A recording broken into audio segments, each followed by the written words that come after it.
Chapter 75, Master and Servant. A short while later, the mystic sect cultivators under Chu Tian's leadership found a tunnel to rest and recuperate. Chu Tian leaned against the rock wall, waiting for the people from the sect to deliver the supplies while using his battlefield imprint to send out a message. Inside the base of Mystic Sect, several large buildings were scattered among the spirit peaks like the pieces on a chessboard.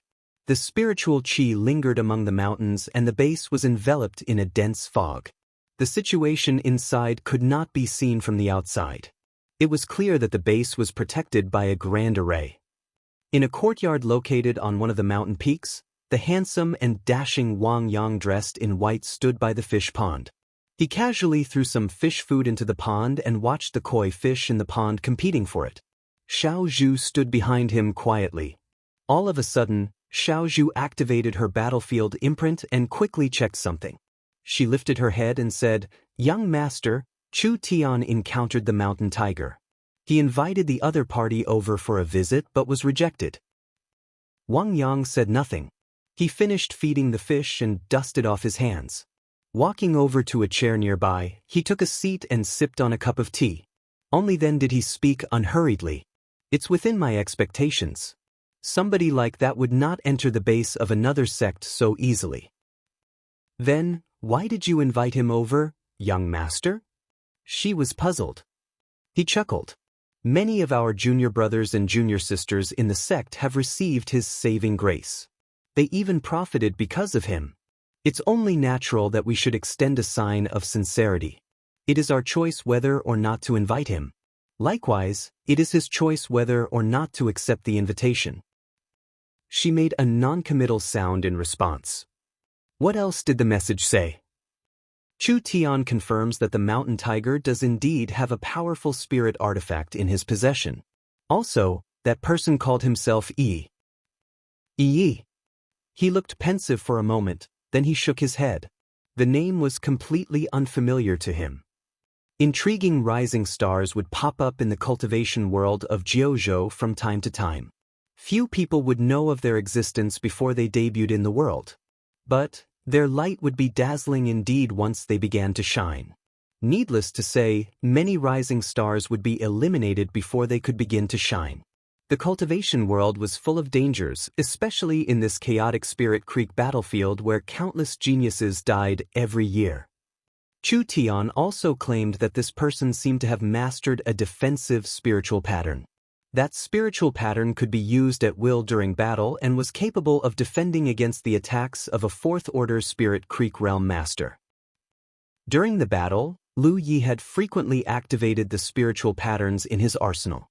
The sharp-edged spiritual pattern was less noticeable because it was endowed upon the long knife.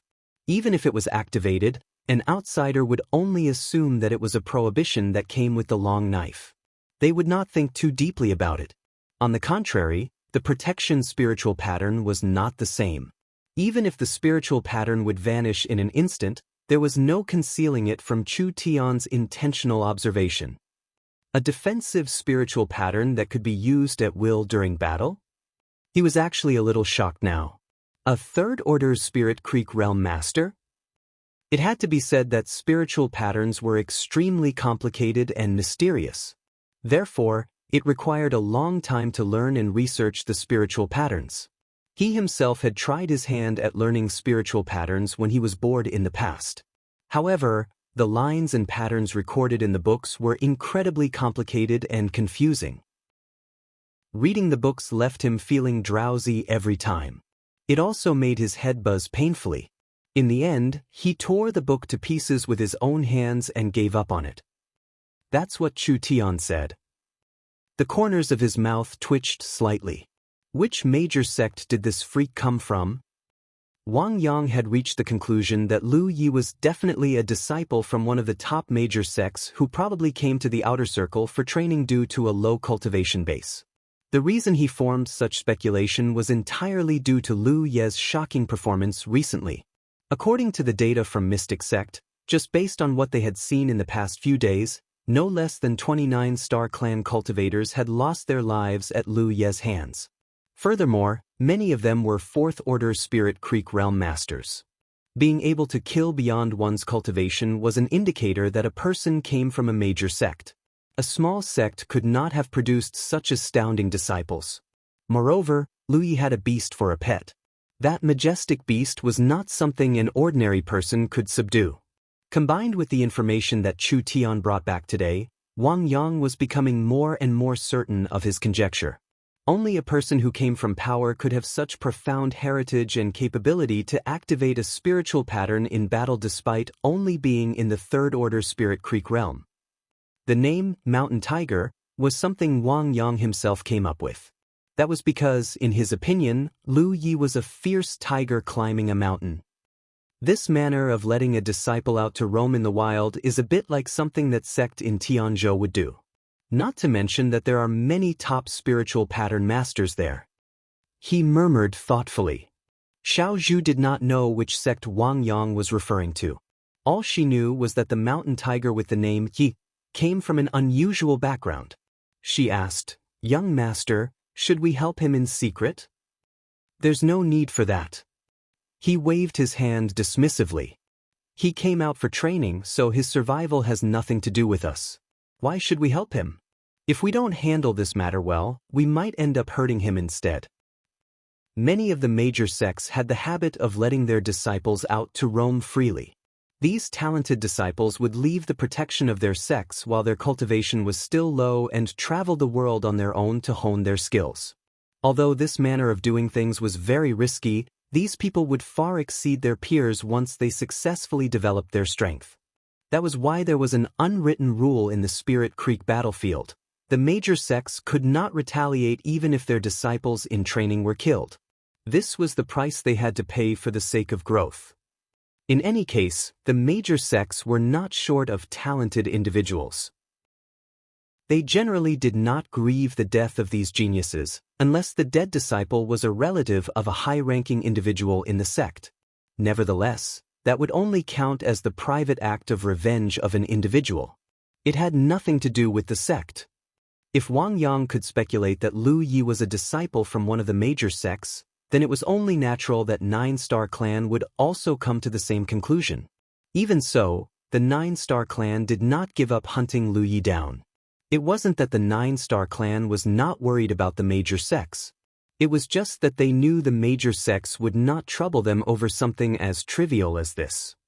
Besides, this war began because of that person. Mystic Sect has helped to draw enough pressure away from him. If he knew what was good for him, he should obediently come and grovel at my feet to thank me instead. He laughed lightly. She rolled her eyes at his words. As his personal maid, she knew much more than other people. The declaration of war might seem like Mystic Sect was simply taking advantage of the situation, but the truth was that it was premeditated. It was just that he had failed to find the right time to implement this plan. Lu Yi killing the young master of Nine-Star Clan had simply given the opportunity for him to do so. Putting it that way, Lu Yi could be considered his lucky charm. He was about to leave for the inner circle of the battlefield. A 7th Order Spirit Creek Realm Master was nothing special there, so there was a high chance he might face extremely dangerous situations. That was why he wanted to deal a huge blow to the Nine-Star Clan before he left. By doing so, even if something happened to him later, the situation here would be stable for a while until somebody could replace him. "How are the casualties?" Wang Yang asked. 30 have died, but 70% of them are rogue cultivators, Xiao Zhu replied. He nodded at those words. The results were quite satisfactory to him. He ordered, "Intensify the efforts and end this declaration of war as soon as possible." Ending this declaration of war as soon as possible is only the beginning of my plan. Chapter 76, Gluttonous Feast. Similarly, Nine-Star Clan was also calculating the number of casualties it suffered so far. Cao Ye looked at Dong Shuyi gloomily. "Senior brother, our casualties are too high. We've already lost close to 60 people since the start of the war." Dong Shuyi was shocked. Why are the numbers so high? Even if Nine-Star Clan was no match for Mystic Sect, there was no reason for them to suffer such great losses in just a few days' time. Cao Ye replied, "It's all because of that mountain tiger." He will suddenly attack out of nowhere when both parties are engaged in battle. Many of our disciples have died because of him. That damned bastard! Dong Shuyi raged. His expression darkened for a moment. What about the Fifth Order Spirit Creek Realm Masters in the sect? They are all being watched. Cao Ye was feeling rather exasperated. There were so few Fifth Order Spirit Creek Realm Masters that both sects could deploy at the moment. Since they knew everything about each other, it was very easy for the other party to target their weaknesses. Senior brother, should I take action? Dong Shuyi shook his head. You can't. If you make a move, then Wang Yang won't just sit back and watch. Besides, can you handle that lowly wench? The lowly wench he was referring to was none other than Xiao Zhu. Cao Ye replied with a troubled expression. I can't beat her. But she can't kill me either. That maid might come from a humble background, but her strength was undeniable. He did not know what kind of luck Wang Yang was born with for a maid serving by his side to grow to such a degree. What about Luo Ji? Dong Shuyi asked. Speaking of Luo Ji, Cao Ye felt his headache intensifying. That guy did not take this declaration of war seriously at all. I have no idea where he went. He doesn't reply to any of the messages I sent either. He comes from Infinite Island. Of course, he does not take our declaration of war seriously. Dong Shuye's expression was stormy. After a while, he gritted his teeth. Doesn't he want Zi? Tell him that as long as he brings me the head of that mountain tiger, I will give Zi to him. Senior brother. Cao Ye glanced at Dong Shuyi in shock. Go! Dong Shuyi shouted. Yes. Cao Ye accepted the order with a sullen expression. When he walked out of the hall, he turned and glanced at a young girl in purple clothes who was crouching in front of a flower bed and sniffing the fragrance of the flowers. Chu Tian soon received a message. At first, he thought that it was a reply from senior brother Wang Yang. However, a quick check told him that it was actually a message from someone he had never contacted before. Moreover, the message was very simple and contained only 2 words, Chu Tian. Chu Tian was completely mystified by the message. Nevertheless, he soon realized who it was that had sent him the message. There was only one person he had never contacted before in the records of his battlefield imprint. Thus, he immediately replied to the message, Yes, it's me. Do you need something, junior brother Yi? Nope. He received an immediate reply from the other side. The corners of his mouth twitched slightly. If there's nothing, then why did you send me a message? I thought that the mountain tiger had something important to tell me. After pondering for a moment, he sent another message.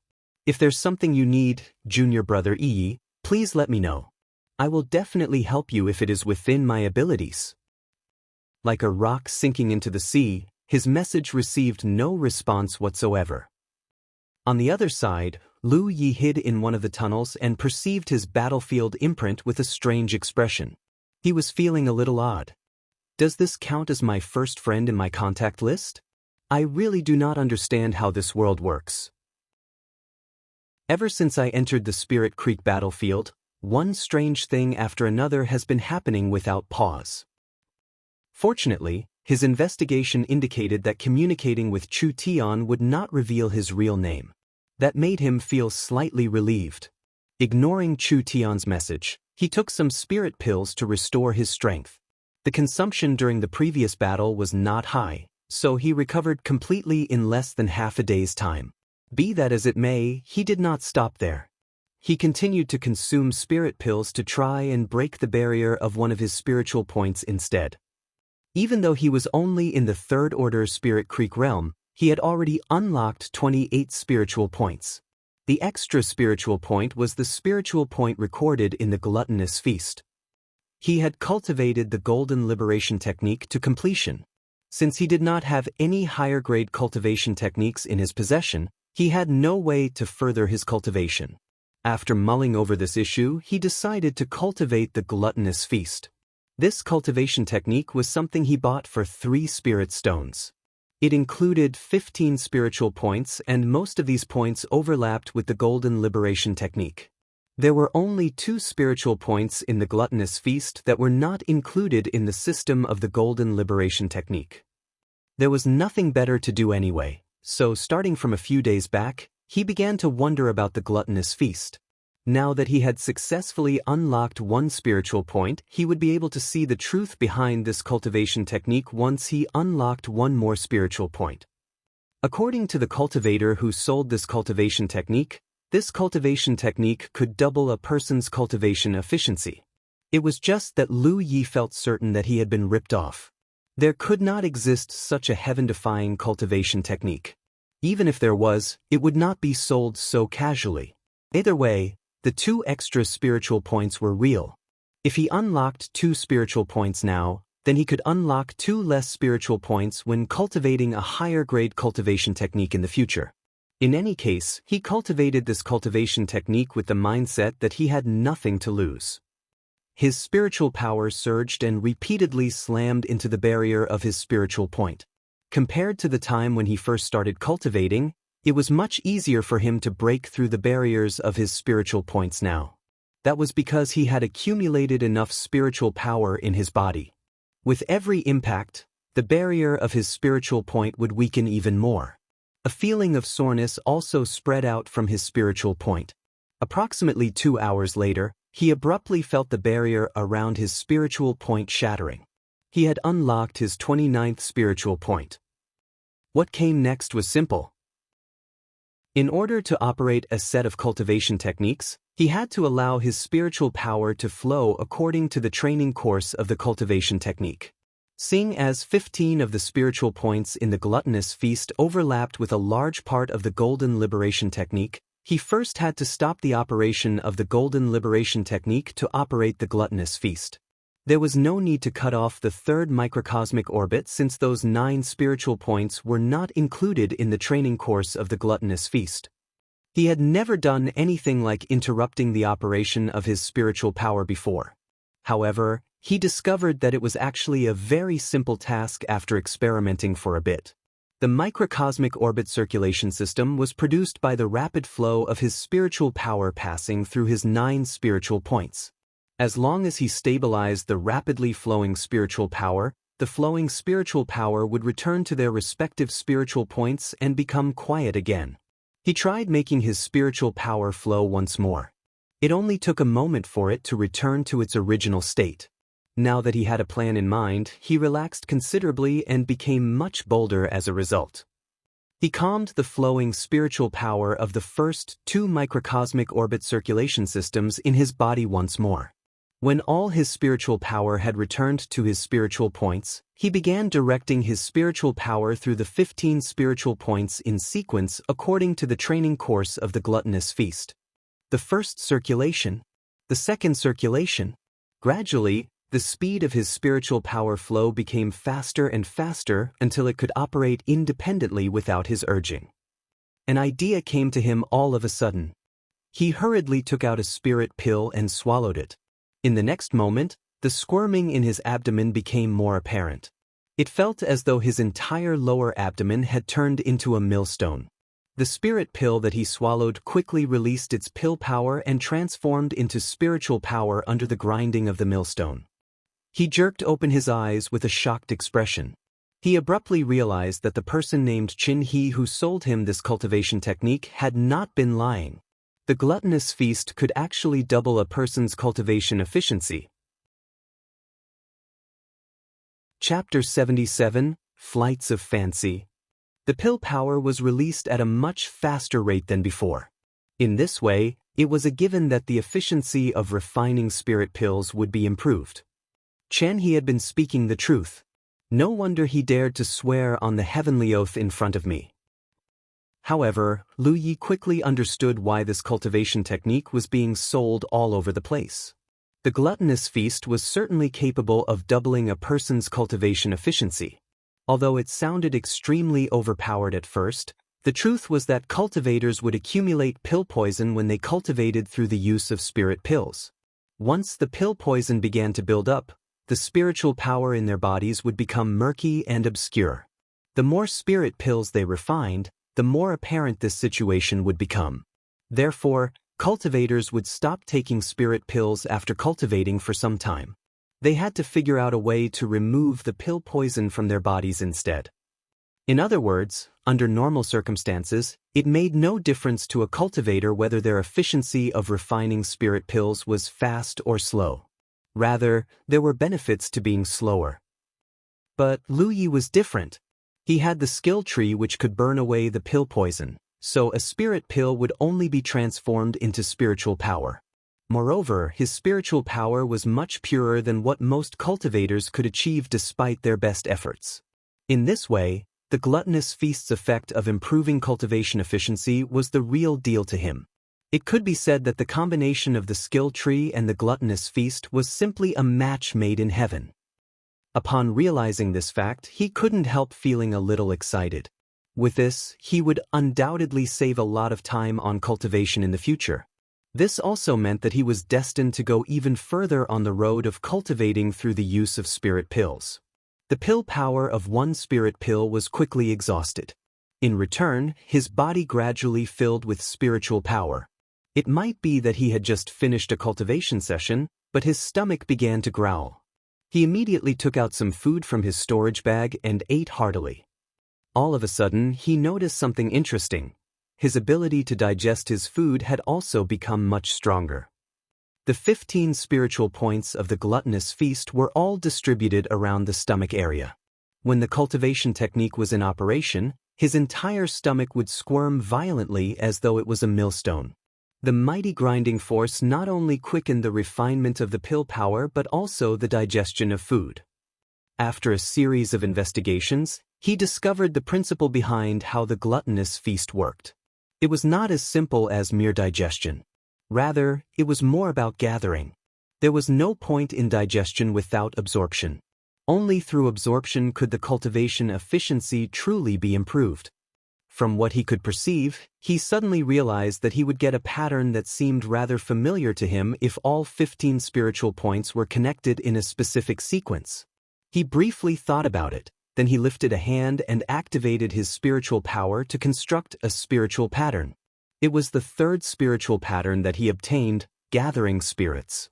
An invisible pulling force was born the moment the gathering spirit's spiritual pattern appeared in his hand, causing all the surrounding spiritual chi to flow in this direction. The gathering spirit's spiritual pattern was an extremely complicated and intricate pattern that was constructed using spiritual power. On the other hand, the pattern he discovered when he connected all the spiritual points of the Gluttonous Feast in a specific sequence was undoubtedly much simpler. Nevertheless, they were probably derived from the same source. Is it a coincidence? Or, did the cultivator who created the Gluttonous Feast cultivation technique copy the structure of the gathering spirit's spiritual pattern? The main purpose of the gathering spirit's spiritual pattern was to gather the world's spiritual chi. If he replaced the spiritual chi with pill power, then the Gluttonous Feast was certainly also gathering. It was just that the Gluttonous Feast was transforming all the pill power it gathered into spiritual power for a cultivator to absorb. If I think about it in that way, a vague idea suddenly popped into his head. However, he discovered that he could not conceptualize his idea when he tried to focus on it. Thus, he lost himself in his thoughts while leaving the Gluttonous Feast to operate on its own. The world's spiritual chi in his surroundings was pulled toward him by a mysterious guiding force. Then it would sink into the gathering spirit's spiritual pattern on his hand before dispersing back into the air. The process repeated itself over and over again. However, he soon came to notice that a part of the world's spiritual chi had entered his abdomen. Under the grinding of the Gluttonous Feast, the world's spiritual chi was being turned into his own spiritual power. This phenomenon astonished him greatly. He had always used the method of refining spirit pills to cultivate and supplemented that practice by refining his vitality into chi. The main reason was that his cultivation efficiency of absorbing the world's spiritual chi was extremely low. His body had a hard time accepting the spiritual chi. It was as though there was an invisible barrier covering his body that kept the world's spiritual chi isolated outside his body. Even cultivating with the aid of spirit stones was not very efficient. Strictly speaking, a spirit stone was the condensation of spiritual chi. Since it was difficult for his body to accept spiritual qi, it was only natural that he could not accept the power of the spirit stones either. Be that as it may, the gluttonous feast was gathering spiritual energy to grind and refine even though he was not cultivating at the moment. This scenario successfully verified his previous conjecture. The person who created the gluttonous feast cultivation technique must have copied the structure of the gathering spirit's spiritual pattern. Otherwise, these two would not have such similar properties. Needless to say, the spiritual qi gathered by the gluttonous feast was not much. This cultivation technique's real purpose was to refine everything that was consumed. Gathering spiritual qi was simply a side effect. As he mulled over this, the vague and indistinct idea from before suddenly became clear. The gluttonous feast can gather spiritual qi. Likewise, the gathering spirit's spiritual pattern can gather spiritual qi. The two of them originate from the same source. The effects of the gluttonous feast cultivation technique come from the operation of the 15 spiritual points connected in a specific sequence, so the focus was on the spiritual points. In that case, what if I endow a spiritual point with the gathering spirit's spiritual pattern? What will happen then? Lu Yi was shocked by his bold idea. He was just an unimportant cultivator who only started cultivating several months ago, so he was utterly clueless about common sense in the cultivation world. Nevertheless, even he knew how important a spiritual point was to a cultivator. It could be said that the entire life of a cultivator would be affected if a problem arose with one of the spiritual points. When he first obtained the gathering spirit's spiritual pattern, he had studied the characteristics of this spiritual pattern and finally came to the conclusion that it was trash. That was because his body had a hard time accepting spiritual qi from the outside, so activating the gathering spirit's spiritual pattern would do nothing for him. Unexpectedly, he seemed to have found a blind spot in his analysis. His hand was not the only place he could cast the gathering spirit's spiritual pattern. He could also cast this spiritual pattern on other places. For example, his spiritual point. If I can pull off this idea of mine, then gathering spirits is definitely not rubbish. It might even turn out to be the most useful spiritual pattern of all. The more he considered the idea, the more he believed that it was feasible. Thus, he stopped the operation of the gluttonous feast cultivation technique and switched over to the golden liberation technique instead. Other cultivators would never dare to cast a spiritual pattern on their spiritual point. The main reason was that the construction of a spiritual pattern was extremely complicated. Even the most experienced of spiritual pattern masters could fail in the construction of a spiritual pattern. If the construction of a spiritual pattern failed, the spiritual power used in the construction of the spiritual pattern would explode and cause damage to the spiritual point. However, Lu Yi did not have any concerns in this regard.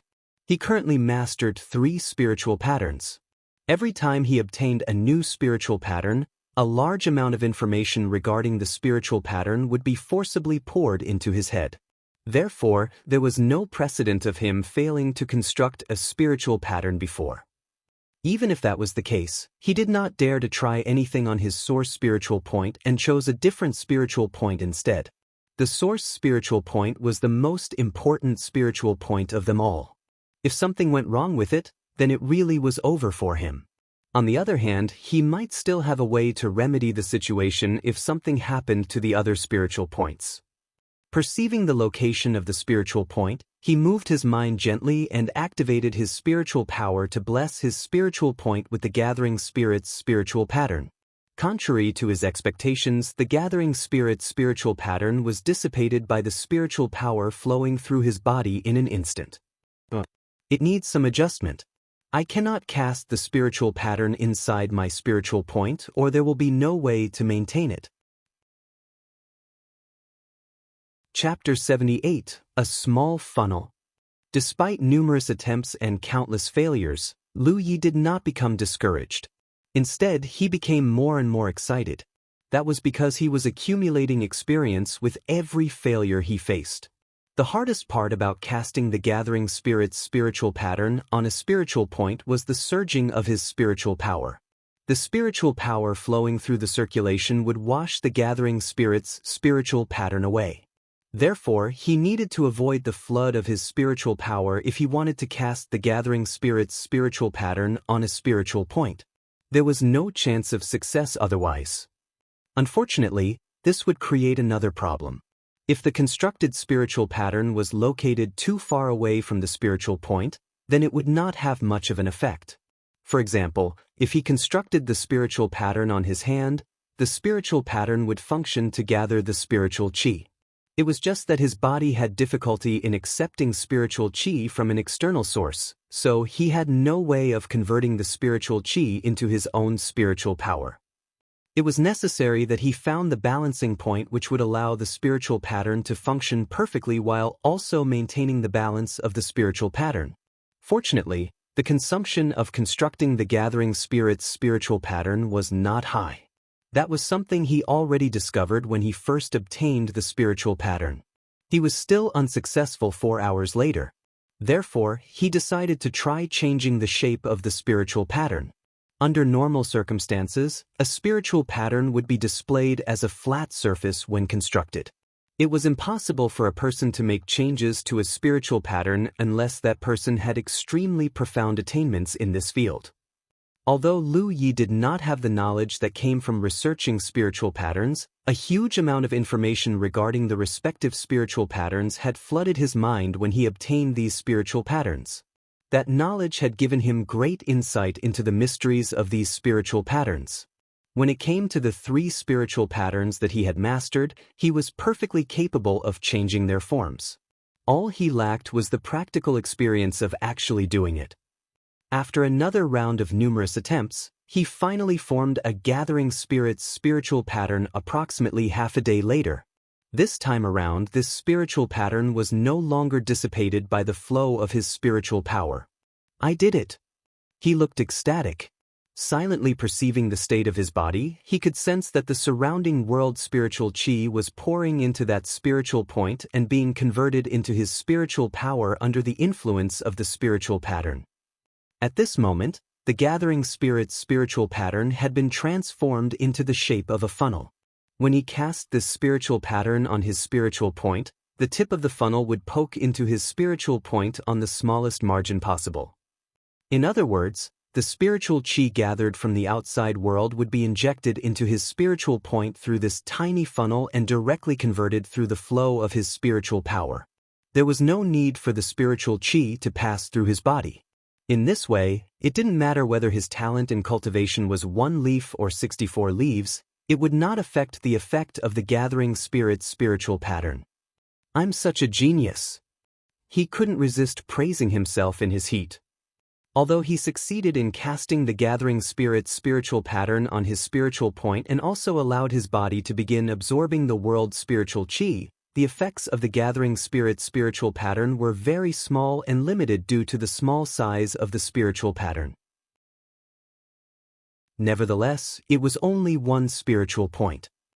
Now that I have unlocked 29 spiritual points, what would happen if I blessed all 29 spiritual points with the Gathering Spirit's spiritual pattern? He couldn't help looking forward to the results. If his idea could be implemented, then his cultivation would not be limited to only consuming spirit pills in the future. He would also be able to absorb the world's spiritual qi.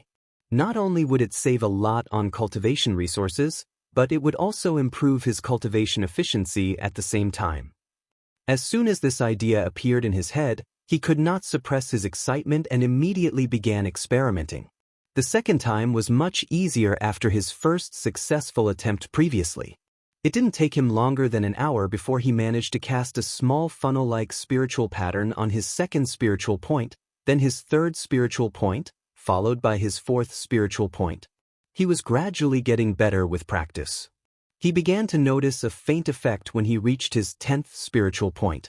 The effect became much more noticeable when he reached his 20th spiritual point. By the time he finished casting the Gathering Spirit's spiritual pattern on all 29 of his spiritual points, it was already night. At this point, he could distinctly feel that the world's spiritual qi in the surroundings was continuously pouring into his spiritual points. It was then converted into his strength with the rapid flow of his spiritual power.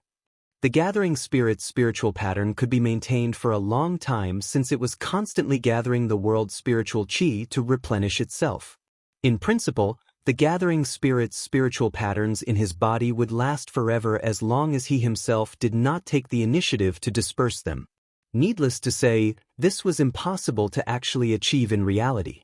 The spiritual patterns could only be maintained since his condition was stable at the moment. On the contrary, the flow of his spiritual power would surge violently the moment he started fighting, and that would easily destroy the spiritual patterns. In the end, this was a deal with relatively no cost. Lu Yi would only need to reconstruct the gathering spirit's spiritual patterns on his spiritual points at a suitable time. After that, the world's spiritual qi would gather and pour into his body without him doing anything whatsoever. He could even focus on doing other tasks. All that was left was to see how much these spiritual patterns would benefit him in a certain period of time. Thus, he quietly focused himself and sensed the changes in the spiritual power within his body in order to figure out the answer to this question. 6 hours later, he finally came to a conclusion.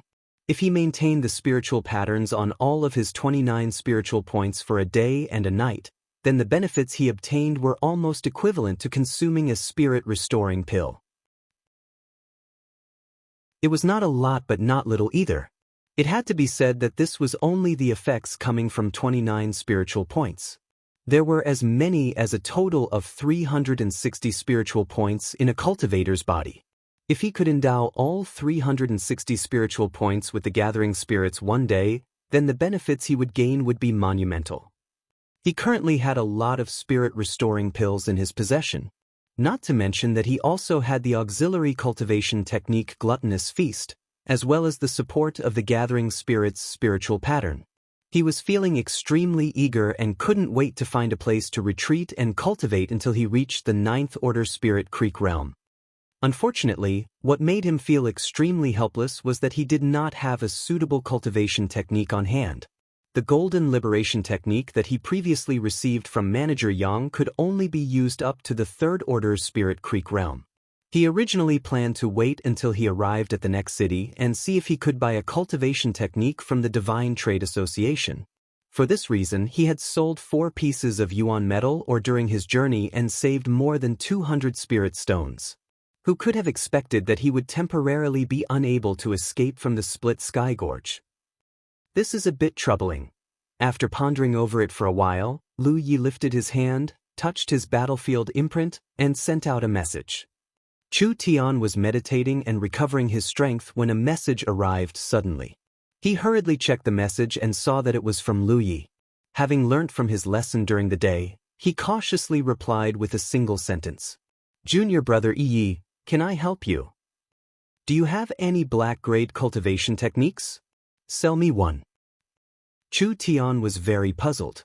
Why do you need a black-grade cultivation technique? Inside the tunnel, Lu Yi stared at Chu Tian's message with a speechless expression.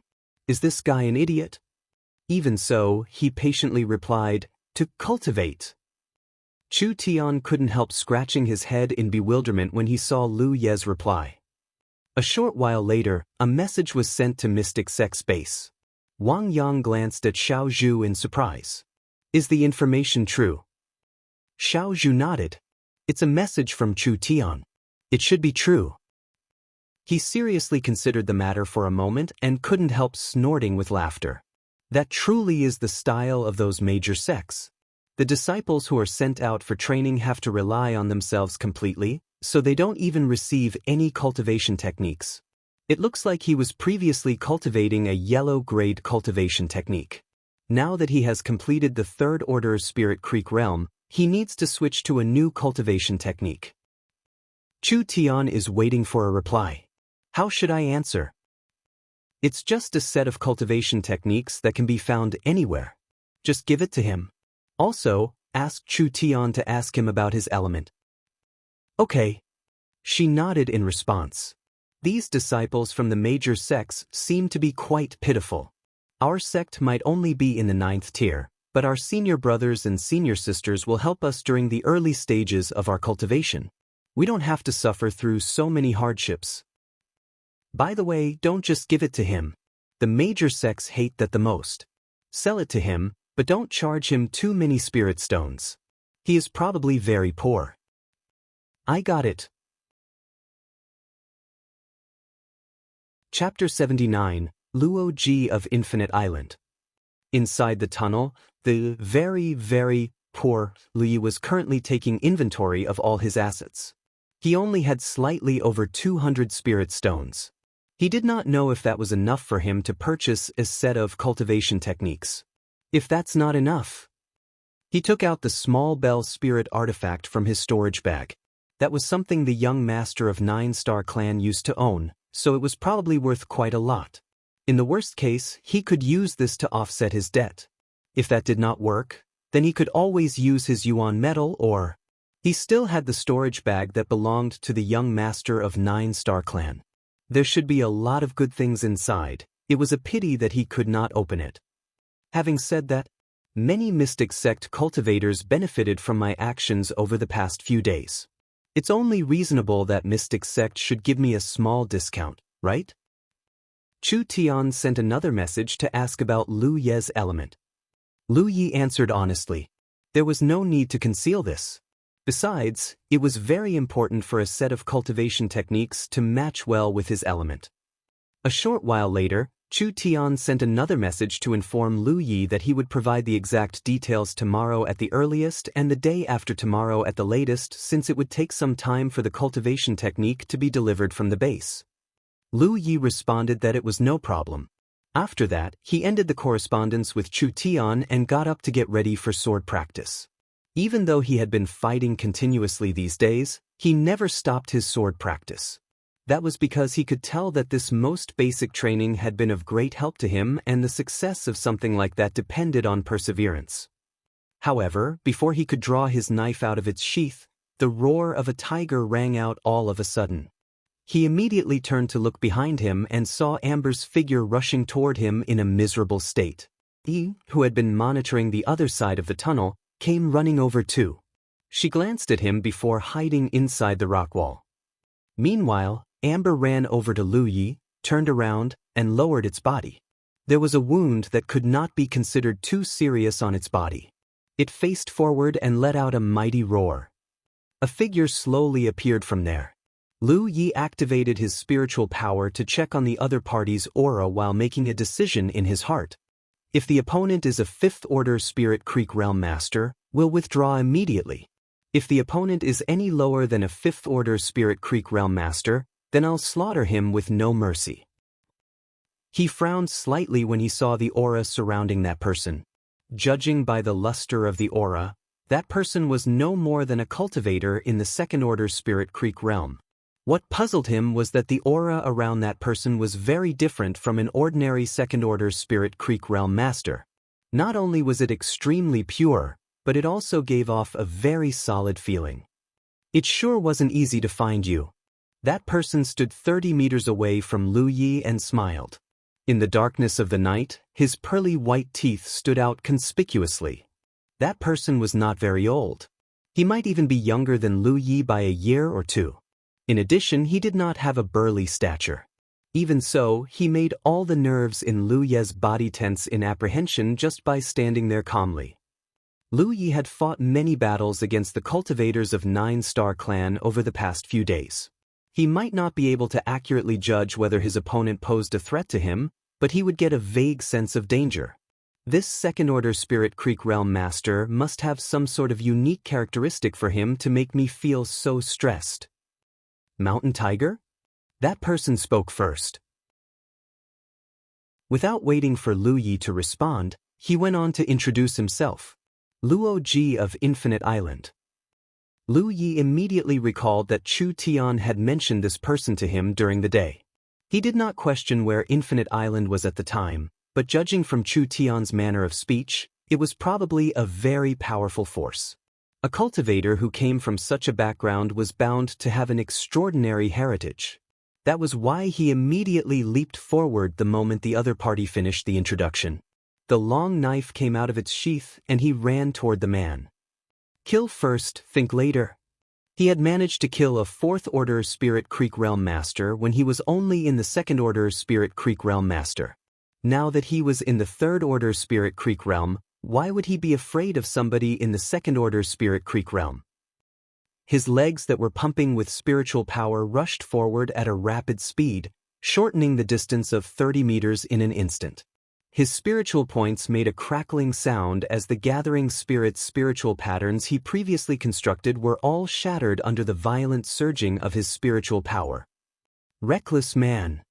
Luo Ji snorted lightly. He raised his hand unhurriedly and pointed at Lu Yi.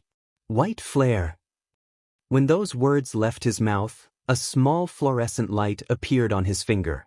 That fluorescent light suddenly expanded and transformed into a glaring white light that fully illuminated the dark tunnel. Lu Yi was instantly blinded by that glaring light and could not open his eyes as a result. At this moment he felt as though he was staring straight at the sun. Even though he had closed his eyes as soon as possible, it was inevitable that he hurt his eyes. The pain made his tears flow unchecked. This damned bastard by the name of Luo Ji sure is despicable. He hurriedly backed away. Earth protrusion. Luo Ji shouted again while simultaneously stomping his foot against the ground. In the next moment, a cone of soil formed on the ground behind Lu Yi without warning and slammed into his waist hard. He was in the midst of backing away when he was struck by the cone of soil, which caused him to stagger unsteadily as a result. His lumbar spine was aching badly. If he had not activated his spiritual power defense, he could have gotten seriously hurt. Icicle. Cold air swirled and Luo Ji pointed at Luo Yi. A sharp icicle about the length of a chopstick immediately shot toward Lu Yi like an arrow that was released from a bow. Lu Yi had yet to open his eyes. The main reason was that he had been stunned by the bright light that caught him off guard just now. When he felt the cold air coming straight at him, he immediately activated the protection spiritual pattern in front of him without even thinking about it. There was a loud bang. It was as though what slammed into the protection spiritual pattern was not an icicle but a huge rock instead. He was pushed back by the great force and staggered backward again. At the same time, he felt a searing pain across his cheeks. The shattered splinters of the icicle had resulted in numerous small wounds all over his face. Golden arc. Inside the tunnel, a golden crescent-like slash appeared. The attack slashed toward him as he backed away. Compared to all the other spell techniques from before, this spell technique carried much more lethality to it. Lu Yi once activated a golden wheel talisman paper. That was something that was created based on the golden arc as the foundation. The attacks that came flying out of the golden wool talisman paper were numerous weakened golden arc slashes. Just in terms of power alone, the golden arc slash that Luo Ji released was even more powerful than the slashes of the golden wool talisman paper that Lu Yi had once used. If a person was caught off guard and received a hit from this attack, that person might end up sliced into two halves. The golden arc slash was extremely fast, appearing in front of Lu Yi in the blink of an eye. The corners of Luo Ji's mouth curled upward. With a loud clang, the golden arc slash was cut down by Lu Yi. Behind the long knife, Lu Yi's eyes were narrowed into slits and his expression was extremely solemn. His opponent was only in the second-order Spirit Creek realm. Hence, he originally assumed that he could defeat Luo Ji even if there was something strange about the other party. It wasn't until he exchanged blows with his opponent that he realized how mistaken he was. This second-order Spirit Creek Realm Master was different from all the second-order Spirit Creek Realm Masters he had ever met. Over the course of the last few days, he had killed many 9-star clan disciples. He also witnessed how the Mystic Sect disciples fought. Although there was the occasional spell technique, those spell techniques had required a lot of time to prepare. None of those cultivators could do what Luo Ji was doing. On the other hand, Luo Ji's spell techniques seemed to be right at his fingertips and could be called upon in an instant. Moreover, he had extremely high attainments in those techniques. It was obvious that he was walking the path of a spell cultivator. What surprised Lu Yi even more was that the spiritual power of this second-order Spirit Creek Realm Master seemed to be even richer than his own. He failed to tell from looking at his opponent's aura just now. But, now that they were fighting, he could see the fluctuations in the other party's spiritual power with just a single glance. That was by no means the spiritual power fluctuation that a second-order Spirit Creek Realm Master could have. It was even stronger than the fourth-order Spirit Creek Realm Master he killed previously. Combining all the facts in front of him, he immediately thought of a possibility. This guy is cultivating a heaven-grade cultivation technique. Chapter 80. Different? Cultivation techniques could be divided into 4 grades: heaven grade, earth grade, black grade, and yellow grade. A yellow grade cultivation technique would only allow a person to cultivate until the third order Spirit Creek realm. On the other hand, a black grade cultivation technique could go up to the 6th order Spirit Creek realm, while the earth grade could go up to the 9th order Spirit Creek realm. There were only 9 orders in the Spirit Creek realm, so earth grade cultivation techniques were generally enough for a Spirit Creek realm master to complete their cultivation in the Spirit Creek realm. However, that was not always the case. An earth grade cultivation technique would only allow a cultivator to unlock 180 spiritual points, but a person's body contained a total of 360 spiritual points. Once all 180 spiritual points were unlocked, a cultivator would need to switch to the heaven grade cultivation technique in order to unlock even more spiritual points. A person who cultivated an earth grade cultivation technique and unlocked all 180 spiritual points would be in the 9th order Spirit Creek realm. After switching to a heaven grade cultivation technique, that person would be able to unlock their 181st spiritual point. However, switching cultivation techniques would cause their original cultivation realm to drop by several orders.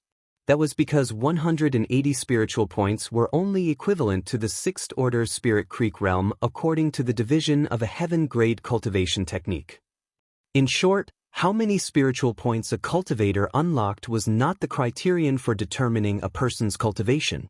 The real criterion was how many microcosmic orbit circulations there were in a person's body. Therefore, a cultivator with the same number of spiritual points might not necessarily have the same cultivation. The sect master once explained the differences between the cultivation techniques to him during their one and only lesson together, so he remembered these things. Luoji might seem like just a second-order Spirit Creek realm master, but the truth was that he had unlocked at least 50 or more spiritual points. That was because the fluctuations of his spiritual power were much stronger when he was casting spells compared to Luyi. Besides, cultivating a heaven-grade cultivation technique meant that a first-order Spirit Creek Realm Master would have 18 spiritual points while a second-order Spirit Creek Realm Master would have 45 spiritual points. After realizing this point, Lu Yi immediately understood one thing. Luoji was the most powerful opponent he had ever met up until now. It had to be said that for all cultivation techniques that were Earth grade and below, having 45 spiritual points would put a person in the 4th order Spirit Creek realm. In other words, the actual cultivation of Luoji, who was only in the 2nd order Spirit Creek realm because he cultivated a heaven-grade cultivation technique, was equivalent to an ordinary cultivator in the 4th order Spirit Creek realm or the 5th order Spirit Creek realm. Combined with his attainments in spell techniques, he would not lose to an ordinary 5th order Spirit Creek realm master. This was the true heritage of a disciple from a top major sect. They would begin to determine their future path from a very young age. Then, they would continue to study and explore their path to hone their bodies in their struggle to survive. Once they reached the suitable age to begin cultivating, they would not be in a hurry to improve their cultivation. That was because the number of spiritual points that they needed to unlock were 2 or 3 times more than that of ordinary cultivators. People like these would often be able to fight and overcome enemies who were 2 or 3 minor realms stronger than them even though their cultivation was still low. Even once their cultivation base improved, killing stronger enemies beyond their cultivation would be a common occurrence.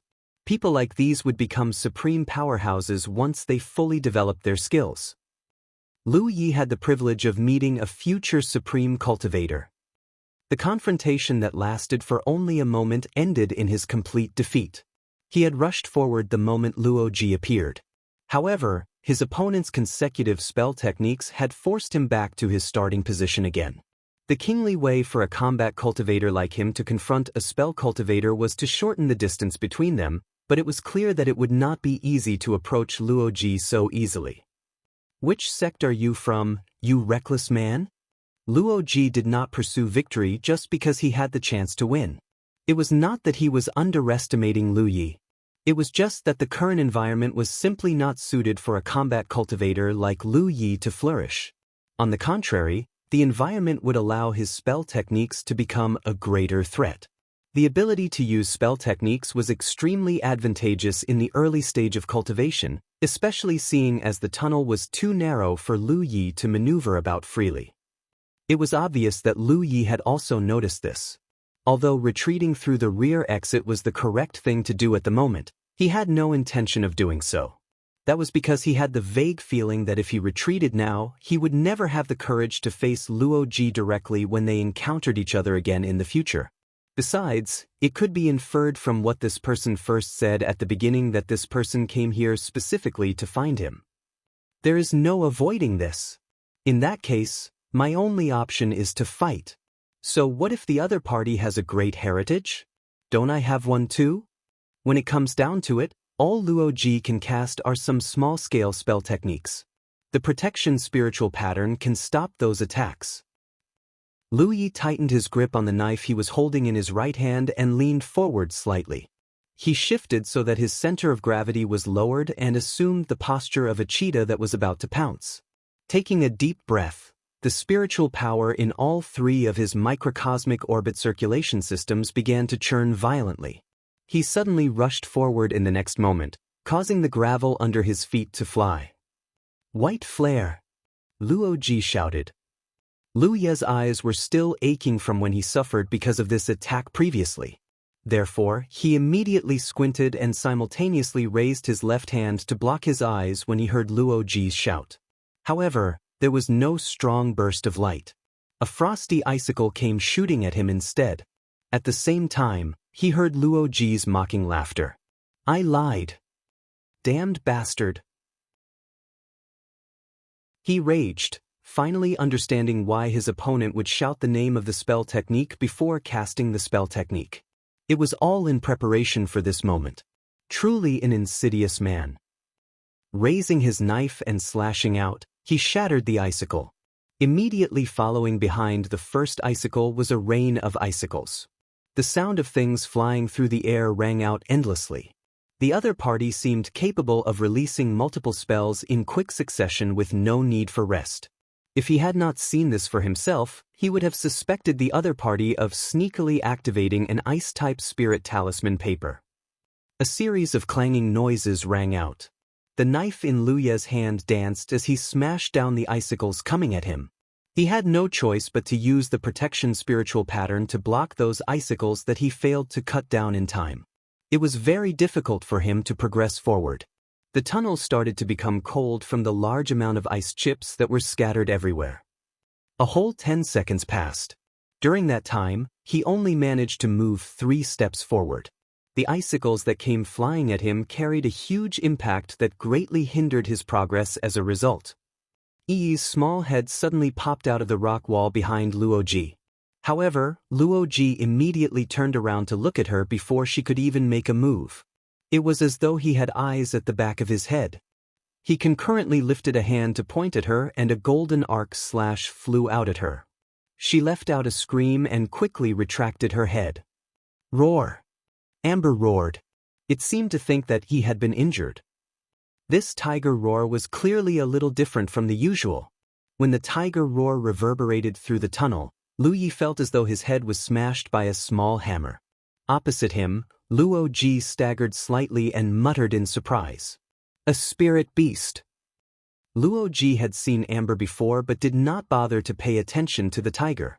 It wasn't until this moment that he realized the majestic white tiger had some special abilities. Unfortunately, he had no time for idle thoughts. Lu Yi had taken the opportunity to charge at him when he was distracted by the tiger roar just now. He shouted, "White flare." After falling for this trick just now, how could Lu Yi fall for the same trick twice? He simply squinted slightly and continued charging forward regardless. Asterisk crack. Asterisk, the shattered ice chips that were scattered everywhere suddenly wrapped around Lu Ye's surroundings and quickly hardened in place.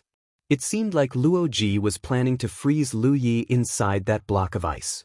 At a critical juncture, Lu Yi was forced to step back. Only then did he manage to stabilize himself again. There was a huge block of ice standing between him and Luo Ji. If he had not moved aside so quickly, that ice block would definitely have enveloped him. With Luo Ji's strength, he would have been doomed in that situation. Phew! Luo Ji let out a sigh of relief when he saw that Lu Yi was stopped by the ice block. The intensity of this battle had exceeded his expectations. He originally thought that it would be a piece of cake when 9-star Sect first asked him to get rid of Lu Yi. Even if the other party came from one of the top powerhouses, his strength was not just for show. A third-order Spirit Creek Realm Master who cultivated an ordinary cultivation technique was not worth his attention. It wasn't until he actually fought Lu Yi that he realized something. Unlike all the other third-order Spirit Creek Realm Masters he met before, this third-order Spirit Creek Realm Master was a little different. Chapter 81, Intense Battle. Given Luo Ji's power, he could easily kill those third-order cultivators with just 2 to 3 moves. However, he had used many moves on Lu Yi, but he still hadn't managed to kill him. He was especially surprised that this mountain tiger was able to use a spiritual pattern in a battle. Studying spiritual patterns was much harder than spell techniques because building spiritual patterns was delicate work.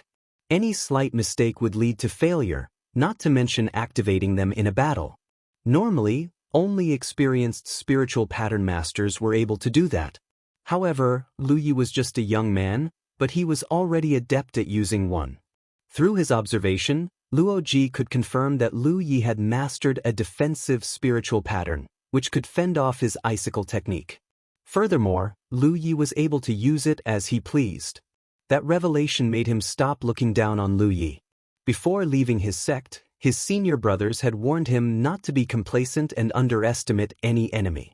Although Lu Yi hadn't opened up as many spiritual points or learned as many techniques as he had, his spiritual pattern technique was rarely mastered by any cultivators. With that said, Luo Ji didn't back down because of that. Instead, his fighting spirit had been ignited. The people he had come across since he left the sect were all much weaker than he was. Now that he had finally bumped into an equal match, he certainly wouldn't miss this chance. While he was in his thoughts, a cold glint from a blade flashed across his eyes. Following a crack, a gap appeared in the middle of the huge ice block. Through the gap, a figure was coming right at him like a gust of wind. How did he break my ice jail technique so easily? Luo Ji was shocked as it wasn't an ordinary ice block. Instead, it was a spell technique that was built on the foundation of the icicle technique. Although it couldn't confine Lu Yi, it shouldn't be broken so easily. That also made him realize that the sword in Lu Ye's hands was no ordinary weapon. Certainly, he wasn't able to ward off the attack. In the light of that, he activated his spiritual power and threw several moves at him. Lu Yi charged forward at full speed. This time, he didn't break the attacks with his sword, nor did he dodge them. Instead, he forcefully pushed him way through the attacks as the enemy's technique was warded off by his spiritual pattern. Inside the dark tunnel, lights repeatedly expanded as the gap between them shortened. Luo Ji's eyelids twitched as he secretly cursed at Lu Yi for being reckless. However, without a doubt, he was starting to become terrified of this reckless guy. In a battle between a combat cultivator and a spell cultivator, the latter would gain the upper hand when there was a long distance between them. However, once they got closer, the spell cultivator would usually end up in a miserable state. In just 3 breaths' time, Lu Yi reached a spot that was only 6 meters away from Luo Ji. A cold glint flashed across the blade in his hand. As he inched closer, he wielded his sword at him. Hurriedly, Luo Ji dashed backwards, but just then he appeared behind him once again as she swiftly raised her hand and landed a palm on his shoulder. Upon that realization, Luo Ji was horrified, but he soon noticed that this strike wasn't harmful at all. His spiritual power, which was protecting his body, could easily fend it off. All of a sudden, a spiritual light expanded behind him. The spiritual light was so sharp that it was as though countless needles had been jabbed into his back. Upon landing a palm on his shoulder, he exclaimed in pain and went away. After getting blocked by her earlier, Luo Ji was unable to flee anymore. If Lu Yi were any other third-order cultivator, Luo Ji was confident of warding off the attack with his spiritual power. However, he had seen how ruthless Lu Yi was when breaking the ice jail technique, so he wouldn't dare to underestimate the power of this strike. He activated his spiritual power and yelled, "Mist Shield!" Following that, he was surrounded by a layer of mist in an instant. Lu Yi slashed at the mist, but he was unable to break the mist shield. He felt as though he had hacked his sword into a piece of rubber, and his weapon got stuck inside it. As Luo Ji stepped backwards, he pointed at Lu Yi and said through clenched teeth, "Golden Arc." This time, it was Lu Yi who was unable to dodge. The golden arc struck right at his chest, but before that, he had activated a spiritual pattern to protect himself. Following that, he lifted his sword again and hacked at the mist. Icicle, Windblade, Thunder Halberd. Inside the tunnel, Luo Ji's barks reverberated around the place. Following his shouts, he activated spell techniques of different attributes and struck right at Lu Ye's chest with loud booms. Although he appeared imposing, he was actually stepping backwards. That was because as Lu Yi repeatedly slashed at the mist shield, it started showing signs of falling apart. "I don't believe you can keep using the spiritual pattern," Luo Ji bellowed as he traded moves with Lu Yi. Even though he was astounded to see that Lu Yi was able to use a spiritual pattern in a battle, he knew that it was energy-consuming to sustain one. As soon as Lu Yi exhausted his spiritual power, he would stand a chance to defeat him. However, the reckless guy in front of him remained silent like he was a mute as he became increasingly ruthless with his strikes. A moment later, Luo Ji's eyelids twitched as he realized that the situation wasn't in his favor. While it was exhausting for Lu Yi to use a spiritual pattern, Luo Ji had to consume a lot of spiritual power to use his spell techniques as well. Although he had more spiritual power than Lu Yi, he had used too many spells. Furthermore, in order to prevent Yi from launching a sneak attack on him, he had to sustain the mist shield, which exacerbated his consumption of energy. If this intense battle dragged on, it was hard to tell who would be the last one standing. Upon coming up with an idea, he yelled, "White Flare." When he raised his hand, there was already a talisman paper between his fingers, whereupon he infused his spiritual power into it. Lu Yi had a feeling that he wasn't able to keep going. It had only been a few minutes since the battle started, but in such a short period of time, 80% of his spiritual power had been used. This was the most intense battle he had come across so far, but his enemy was only a second-order cultivator. Therefore, when Luo Ji shouted, "White Flare," he immediately realized something was off and dashed backwards. At the same time, he snuck his hand into the storage bag on his waist and pinched a talisman paper between his fingers. As their eyes met, they became startled for a moment. Following the activation of their spiritual powers, 2 talisman papers shone brightly at the same time. Then, 3 water columns shot towards Lu Yi. On the other hand, a fire snake zigzagged towards Luo Ji. With a loud boom, the tunnel shook violently as rocks started falling down. The clash between water and fire caused the tunnel to be filled with vapor. The spiritual lights of Lu Yi and Luo Ji glinted as they were sent flying away upon impact. Both of them secretly cursed at each other as they got to their feet with difficulty. When Lu Yi raced after Luo Ji with the sword in his hand, Luo Ji had already fled from the tunnel as he turned around and cast a talisman paper at Lu Yi. Hurriedly, Lu Yi ducked his head as the talisman paper exploded into countless golden lights and formed holes on the ground. Lifting his head, he realized that Luo Ji was running away, which prompted him to race after his enemy at full speed. Seeing as Amber had reached him, Lu Yi leaped onto the tiger's back and moved forward at a greater speed. Turning his head to take a look, Luo Ji became infuriated. Seeing as he was unable to flee, he decided to stop in his tracks and turned around to face Lu Yi. With talisman papers in both hands, he slapped one of them on his own chest, whereupon his body was engulfed in a golden light. It was a high-quality golden body talisman paper. At the same time, he cast the other talisman paper at Lu Yi. Seeing that, Lu Yi leapt off the tiger and slashed at the attack. Meanwhile, he said to Amber, "Hide somewhere else." Upon impact, he collapsed to the ground as his entire body was in pain. As soon as he got to his feet, he saw Luo Ji arrogantly standing on the same spot. Luo Ji provoked him by beckoning to him and said, "Come on." Without uttering a word, Lu Yi fished out a golden body talisman paper from his storage bag and used it on himself. Seeing that, Luo Ji couldn't help but heave a sigh as Lu Ye's fortune seemed to be on par with that of his own. Chapter 82. Every Dog Has Its Day. Inside the gorge, Lu Yi and Luo Ji, who had little spiritual power left, started competing against one another using talisman papers. As these different talisman papers were activated, lights of different colors expanded. The noises reverberated the place and attracted the attention of the cultivators from two nearby sects. Upon seeing what was going on from afar, no one dared to go over. There was no way they could butt in on such an intense battle. If they were not careful enough, they'd be dragged into the battle and get killed. A fifth-order cultivator might be able to interfere in this battle. However, there were not many fifth-order cultivators in either sect to begin with. Since the war started, the fifth-order cultivators from both sects had been clamping down on each other in Split Sky Gorge, so none of them were able to go away. That was the reason Lu Yi hadn't come across any fifth-order cultivators in the past few days. It was already morning at the moment. Lu Yi panted heavily as he had never expected that the battle would lead him to end up in such a state. Nevertheless, the dawn of hope was right before his eyes because he realized that his enemy had no more talisman papers for attacks. That wasn't surprising because Luo Ji was a spell cultivator who had mastered some low-rank spell techniques. The spells he was able to cast were more powerful than ordinary talisman papers. Therefore, he had fewer than 10 offensive talisman papers with him.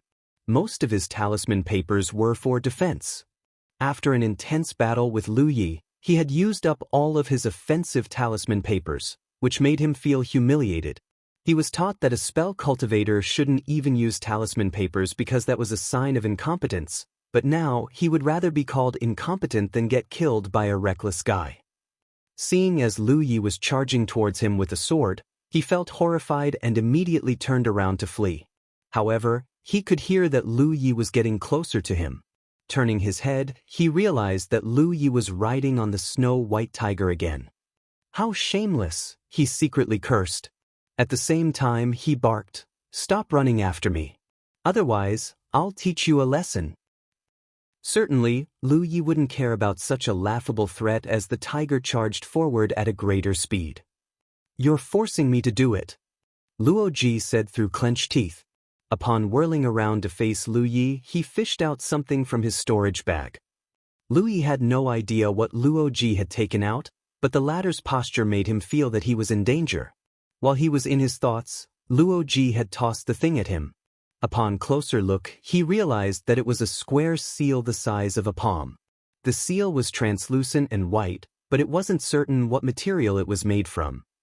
However, the next instant he felt a chill running down his spine as the petite seal expanded to be as large as a table before coming at Amber. An agile Amber changed its direction and dodged the seal with Lu Yi on its back. With a loud boom, a 60 centimeters deep pit appeared on the ground where the seal landed. Following that, the ground seemed to be shaking. Lu Ye's eyelids twitched when he saw that. This thing must be an incredible artifact.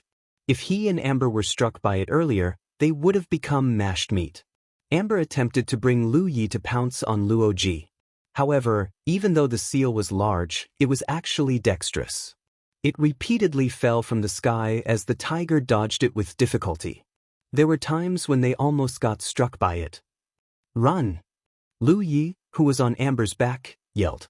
Knowing that the situation wasn't in their favor, the tiger turned around and fled from the scene with Lu Yi. "Where do you think you're going?" A relentless Luo Ji put on a frenzied grin. "Wasn't it fun racing after me? Come fight with me, reckless brat." the situation had flipped around. Earlier, it was Lu Yi who was racing after Luo Ji, but now, it was Luo Ji who was trying to kill Lu Yi. It could be said that every dog had its day, and no one could always be on the lucky side. Asterisk boom. Boom. Boom. Asterisk every time the seal landed, the ground would tremble, which caused the rocks to scatter everywhere. This artifact was supposed to be Luo Ji's trump card. He hadn't used it earlier because he was confident of his capabilities, and it also had something to do with his pride. However, after he was pushed over the edge by Lu Yi, he broke free from his psychological restraints. Since he had used talisman papers, it made no difference to also use an artifact. The speed at which the seal landed became increasingly faster. The huge impact made it difficult for Amber to flee. Eventually, the tiger fell to the ground upon impact. The seal immediately hovered above it and shaded the sunlight. Hurriedly, Amber got to its feet, but it was too late. At the most critical moment, Lu Yi activated his spiritual power, which was running low, and formed a defensive spiritual pattern to protect the tiger and him. As the seal landed, the spiritual pattern only lasted for a short moment before it fell apart. Following that, the second layer of defense took shape and broke apart again. Then, the third one appeared. Finally, he managed to shut out the seal. After just a moment of deadlock, the light around the seal dimmed as it shrunk to its original size. Then, all its light went out. Lu Yi raised his hand to grab the seal, but he missed the target because his hand was trembling violently from exhaustion. The seal landed on his head and caused a bump on it, but fortunately, the seal had lost all its power. Following a laugh from a distance, the seal whooshed back into Luo Ji's hand. Presently, they were about 100 meters apart. A sloven Luo Ji leaned against a boulder and stared at Lu Yi with a laugh, as though he had won the battle. There were countless holes on the ground in the gorge they were in. The repercussions of the battle had died down, but the battle was far from over. Lu Yi got to his feet with difficulty as he dragged his feet towards Luo Ji, which wiped the smile off the latter's face. However, after taking just a few steps forward, he collapsed to the ground and made the dust rise. Seeing that, he dashed towards him and helped him up. As their eyes met, she looked inquisitively at Lu Yi, who shook his head slowly. Seeing as Luo Ji was in a terrible state, he intended to join forces with Amber and get rid of their enemy for good. Nevertheless, Lu Yi felt that even though Luo Ji looked like he was on his last legs, he might still be able to use 1 to 2 spells. It was difficult to deal with his big seal as well. Lu Yi had used 3 spiritual patterns earlier, but he still almost couldn't ward off the seal, not to mention that Amber and Yi were much weaker than he was. If they were struck by the seal, they would immediately lose their lives. There was no doubt that Luo Ji was a wicked man, which was evident in what he had done during the battle. Such a man wouldn't really have exhausted himself when he was fully aware that Lu Yi had 2 helpers. Lu Yi even suspected that even if he walked up to Luo Ji, he still couldn't kill him. He was the one who was really on his last legs. From a distance, Luo Ji observed them with a cold gaze. Seeing as Yi and Amber didn't seize the chance to kill him, there seemed to be a tinge of disappointment behind his gaze, but at the same time, he heaved a sigh of relief. Just like what Lu Yi had expected, even though he seemed to have used up his power, he wouldn't mind showing Yi and Amber the heritage of a disciple from a top sect if they dared to come near him. The present outcome was the best as he didn't need to use his last bit of power to deal with 2 insignificant helpers. Raising his head, he yelled at Lu Yi, "After I take a rest for a bit, I'll definitely kill you." Chapter 83, Goodwill from Mystic Sect. In the station of 9-Star Clan, Cao Ye and Dong Shu Yi were waiting together. On the previous night, they had learned that Luo Ji and Mountain Tiger had traded moves. One of them was a 2nd-order cultivator while the other was a 3rd-order cultivator. However, their battle was as violent as that between 2 5th-order cultivators. Then, they were shocked to learn that Luo Ji, whom they had high hopes of, wasn't able to settle their enemy quickly. Instead, he and Lu Yi had fallen into a deadlock. Lu Yi indeed lived up to his name as a disciple from a top sect. It wasn't so easy to kill him. If it was just a normal grudge between them, those from 9-Star Clan would have let him off. However, they must get revenge for their young master, so they could only wait. Just then, Dong Shu Ye's expression changed. Is there any outcome? Cao Ye asked anxiously. No. It's that bitch who works for Wang Yang. She has left the Mystic Sect station. Is she going to deal with Luoji? Cao Ye's heart sank. I don't know, but we can't rule out that possibility. You'll have to go over. At that, Cao Ye's face twitched. Although both of them were sixth-order cultivators, he was no match for that woman. Every time he traded moves with her, he would end up getting beaten up. This couldn't be helped, as he was a body-tempering cultivator while that woman was a spell cultivator, which was why she was naturally at an advantage. In the past 2 years, they had battled against one another several times, but he'd always end up getting assaulted. Therefore, he wasn't willing to face that maidservant called Xiao Zhu. However, since Dong Shu Ye had said so, he had no choice but to execute the order. Well, I'll just get beaten up one more time. With this thought in this mind, he strode out of the place with a resolute expression on his face. Dong Shu Ye watched him leave and heaved a sigh. Presently, Chu Tian was taking a rest with other junior brothers and sisters in a hidden place. Just then, a woman with 2 buns on her head shuffled towards them. Seeing her, Chu Tian hurriedly greeted her by saying, "Senior sister Xiao Zhu." Xiao Zhu walked over and asked, "How is it going?" She was asking about Lu Yi instead of Chu Tian and the others. Since those from 9-star clan could find out that Lu Yi and Luoji were in an intense battle, those from Mystic Sect could do that as well. Therefore, everyone was aware that these 2 disciples, who were from some of the top great forces, were in a life-and-death battle. Still reeling from the shock, Chu Tian replied, their brains almost spurted out. "Senior sister Xiao Zhu, those 2 can't even be considered humans." "Who has got the upper hand?" Xiao Zhu questioned. Chu Tian shook his head. They're equally matched. Sometimes one would race after the other one, and the next instant, it'd become the other way round. "Have they been battling against one another since last night?" Xiao Zhu furrowed her brows. "They don't keep fighting all the time. Sometimes, they'd take a break to recuperate, but they'd soon get into a scuffle again." Chu Tian had apparently gathered quite some information. Their restorative powers. Xiao Zhu was astounded. 4 cultivators in the 2nd order and the 3rd order, their restorative powers were unbelievable. Most people couldn't last for such a long time in a battle. "Where are they?" she asked. After Chu Tian pointed out the direction for her, she started striding forward. A moment later, Lu Yi and Luoji, who were in an intense battle, vigilantly turned to look in a particular direction at the same time. This had been a maniacal battle as both of them were on their last legs. After taking a rest for about 2 hours to restore their energy, Luoji was the first one to launch an attack and ignited the 2nd round. However, this time, they didn't use any talisman papers because they had no more offensive talisman papers left. They only had some defensive talisman papers. On the other hand, Luoji also never activated the big seal again because that would consume a lot of his energy. The small amount of spiritual power he had restored wasn't enough to sustain using the artifact. If he couldn't kill Lu Yi quickly, he would be waiting for death. Now, he even stopped using other spells as he only traded moves with Lu Yi using his icicle technique. It was because he was most adept at this technique, and he'd be able to consume less energy with this one. In fact, there were no grudges between the 2 of them, and they had never met one another prior to this. However, battles on Spirit Creek battlefield had nothing to do with grudges. It had everything to do with whose side they were on. Since they were from different sides, that was a good enough reason to kill one another. As they watched attentively, a curvy figure approached them from a distance.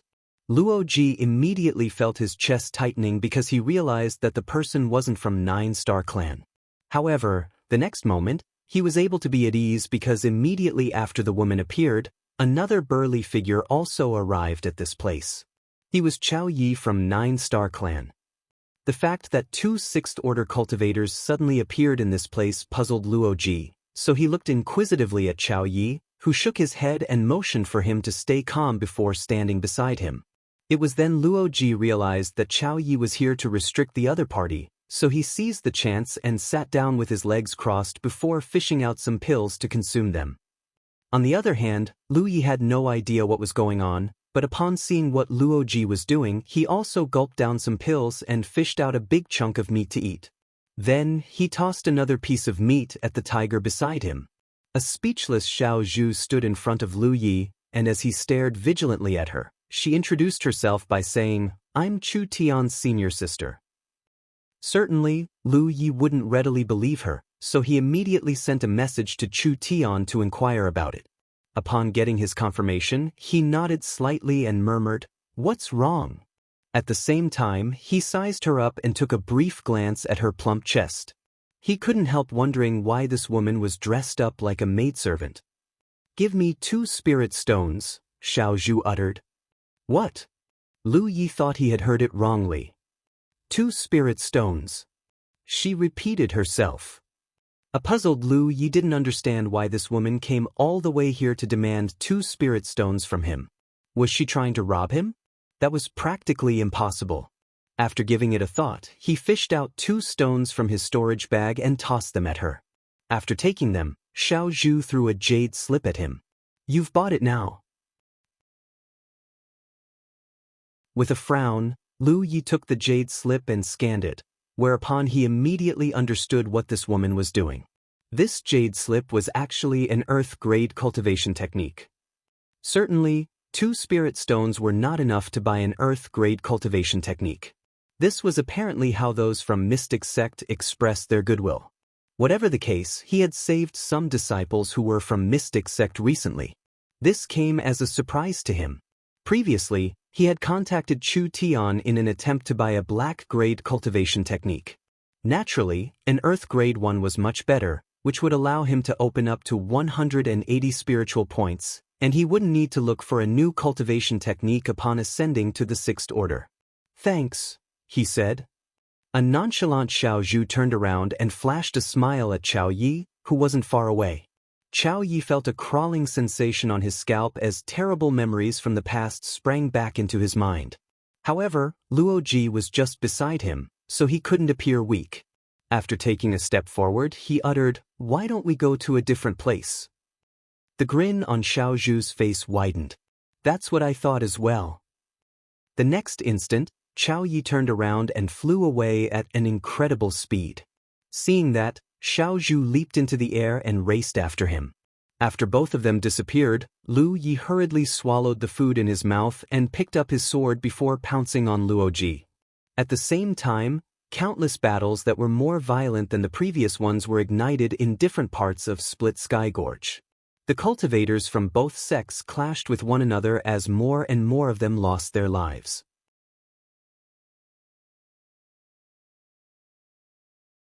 Chapter 84, I Can Definitely Defeat Him. 3 days later, on a battlefield where the ground was covered in holes, Lu Yi and Luo Ji were several dozen meters apart as they recuperated on their own. During this period of time, they had battled against one another for over a dozen times. They had practically fought with each other a few times every day, but no one had yet to emerge as a winner until now. 3 days of intense battles had made Lu Yi extremely exhausted as he hadn't had much time to sleep. He didn't understand how this guy called Luo Ji was able to restore his energy so quickly. After such a long time, they had basically used up their trump cards. None of them could defeat the other party by fighting head-on, so the speed at which they recovered was immensely important. Given the same period of time, if one of them could restore more spiritual power, he could slowly make the situation tilt in his favor. With the help of Gluttonous Feast, Lu Yi was able to refine pills at twice the speed. When he took a break, he would also build a gathering spirit spiritual pattern around his spiritual points to absorb the world's spiritual chi around him. With 2 techniques that he could deploy, it could be said that the speed at which he recovered was incredible. Most 6th order cultivators wouldn't be able to recover as fast as he could. On the other hand, Luo Ji also had the same doubts as he secretly cursed at Lu Yi. How does this reckless guy recover so quickly? Although he was just a 2nd order Spirit Creek Realm Master, he had opened up 55 spiritual points, which was twice the amount of what Lu Yi had achieved. Moreover, The pills he had been consuming were not the ordinary spirit-restoring pills. These were small returning pills specially made on Infinite Island. These pills worked just like spirit-restoring pills when used during cultivation. However, when they were used for recovery, they were more effective than spirit-restoring pills by 30%. When he was restoring his energy, he also made use of spirit stones. With both hands grabbing each stone, he greedily absorbed the spiritual power contained in the stones. However, he hadn't managed to gain the upper hand by using 3 methods at the same time, so he didn't understand what was going on. Compared to Lu Yi, he had little to no rest as he couldn't really have a shut-eye in the past 3 days. That was because Amber and Yi would disturb him from time to time. Both of them were unable to fight against Luo Ji, but they were good at disturbing him. After each of them recuperated for about 4 hours, Lu Yi opened his eyes. Just like how they'd usually did it, it was time for the next battle. As expected, Luo Ji also opened his eyes and got to his feet. Staring at Lu Yi, he shuffled towards him. It wasn't that he wanted to get close to Lu Yi. It was just that the distance between them was too wide, so he needed to get into a suitable range where he could use his spells. Across from him, Lu Yi rode on top of Amber and charged towards Luo Ji. He was pointing his sword downwards as he was ready for a strike. Upon stopping in his tracks, Luo Ji prepared to use a spell as a spiritual light flashed across his hands. Just then, he detected something and frowned, whereupon he raised his hand and shouted, "Wait a minute." Lu Yi furrowed his brows, but he still told Amber to stop. The spiritual light around Luo Ji's hands dissipated as he panted and uttered, "Stop fighting. You win." Lu Yi stared fixedly at him, wondering what the latter was up to. As though he was trying to make Lu Yi set his mind at ease, Luo Ji took the initiative to explain, "The battle between Mystic Sect and 9-Star Clan has ended. Those from 9-Star Clan have admitted defeat and returned to their station, so I have to go as well." He was sent to deal with Lu Yi by those from 9-Star Clan. Since his clan had been defeated, it was pointless for him to stay there. Naturally, Lu Yi wouldn't easily believe him. After days of battle, he became certain that Luo Ji was a cunning man, so he immediately made use of the battlefield imprint to ask Chu Tian about it. After just a short moment, Chu Tian replied with a cheerful tone in his voice and confirmed what Luo Ji had said. During this battle, those from the Mystic Sect eventually defeated the other party. In fact, this didn't come as a surprise. Although both sects were 1 rank apart, Mystic Sect was stronger when it came to their Spirit Creek Realm Masters. Therefore, 9-Star Clan wasn't even a match for them to begin with. Previously, Lu Yi had killed many cultivators from 9-Star Clan, which helped those from Mystic Sect to gain an even bigger advantage. In the past few days, those from Mystic Sect had been slowly gaining the upper hand through the small-scale battles. Eventually, there came a moment when they destroyed 9-Star Clan and forced them to return to their station. It was then the battle between the 2 great forces came to an end. After Lu Yi was done with the inquiry, Luo Ji asked, "How was it?" Lu Yi nodded slightly and clenched his legs, whereupon Amber dashed forward and pounced on Luo Ji. A horrified Luo Ji didn't understand what was wrong with Lu Yi. The battle between both great forces had come to an end, so it was pointless for them to keep fighting against each other. Therefore, he had no idea why Lu Yi was still pouncing on him. However, he didn't have the time to ponder on this issue as Lu Yi and the tiger were about to reach him. Left with no choice, he hurriedly activated his icicle technique to deal with them. Lu Yi tilted his head to dodge the icicle and leaped off the tiger's back as he wielded his sword. There was a rarely seen hideous smile on his face.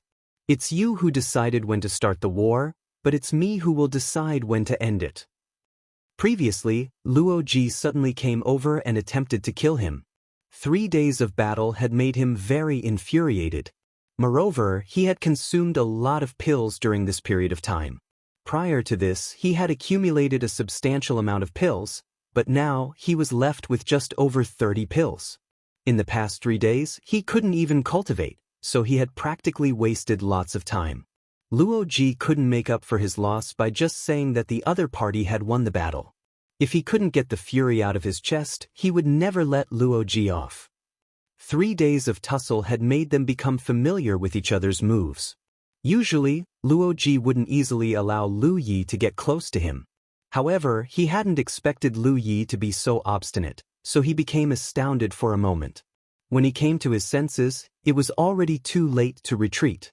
Before the sword even reached him, he had used a golden body talisman paper on himself. When the sword, which was blessed with sharp-edged spiritual pattern, hit the layer of golden light, it was unable to break it. On the other hand, a seal appeared out of thin air and expanded to the size of a table before landing on Lu Yi. Hurriedly, Lu Yi leaped backwards, whereupon a pit appeared on the spot he was standing earlier and the ground started shaking. When he stabilized himself, Luoji was already over 100 meters away from him, and the latter had even fended off Amber and Yi's joint sneak attack. However, Luoji wouldn't dare to activate the seal for the second time as it was energy-consuming. Seizing the chance, Lu Yi stomped his foot on the ground and dashed towards Luoji. In a zigzag way, he dodged the icicles as the light of a defensive spiritual pattern flashed across his body from time to time. I can definitely defeat him. As long as the battle dragged on, he could certainly kill Luoji. Although the speed at which Luoji recovered was the same as or had even surpassed Lu Yi, he had gulped down too many spirit pills in the past few days. If a cultivator consumed too many pills in a short period of time, his spiritual power would end up becoming turbid. It was especially fatal for a spell cultivator like Luoji to have impure spiritual power. That was because the power of the spells he used would weaken, and the time he needed to activate his spells would also lengthen. Lu Yi was fully aware of that, which was why he insisted on continuing the fight. He didn't have to end his life this time. As long as he could force Luoji to keep exhausting his spiritual power and consuming pills to replenish his energy, the latter would become increasingly weaker. There would finally come a moment when he could hack this guy to death.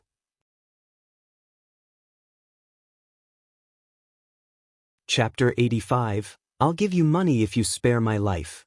However, this battle didn't go on in the end. In the middle of the battle, Luoji bellowed, I'll give you money if you spare my life. Apparently, he had realized the problem with himself as he couldn't keep on fighting. Presently, Lu Yi was unable to kill him, but if the battle dragged on, he would end up in a terrible state and eventually get killed by Lu Yi. Startled by the imposing shout for a moment, Lu Yi then pointed his sword at the front. I want your seal. The seal must be an incredible artifact, which might be more valuable than the bell he had obtained from the young master of 9-Star Clan. Luoji chuckled and prepared for a spell technique. Have a life and death battle with me. Right now. What can you give me then? Lu Yi asked in a grim voice. In fact, he wasn't determined to kill Luoji. He just felt that he had suffered immense losses after 3 days of battle. If Luoji could make up for his losses, he wouldn't mind ending the fight. With that said, the main reason was that if they kept on fighting, he would have to pay a hefty price even if he could kill Luoji in the end.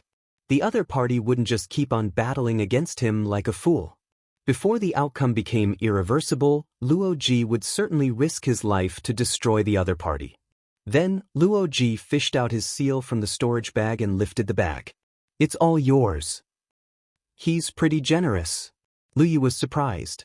However, considering that Luoji had also consumed lots of stuff in the past few days, there were probably not many things left in the bag. It was likely that there were only some pills and stones in it.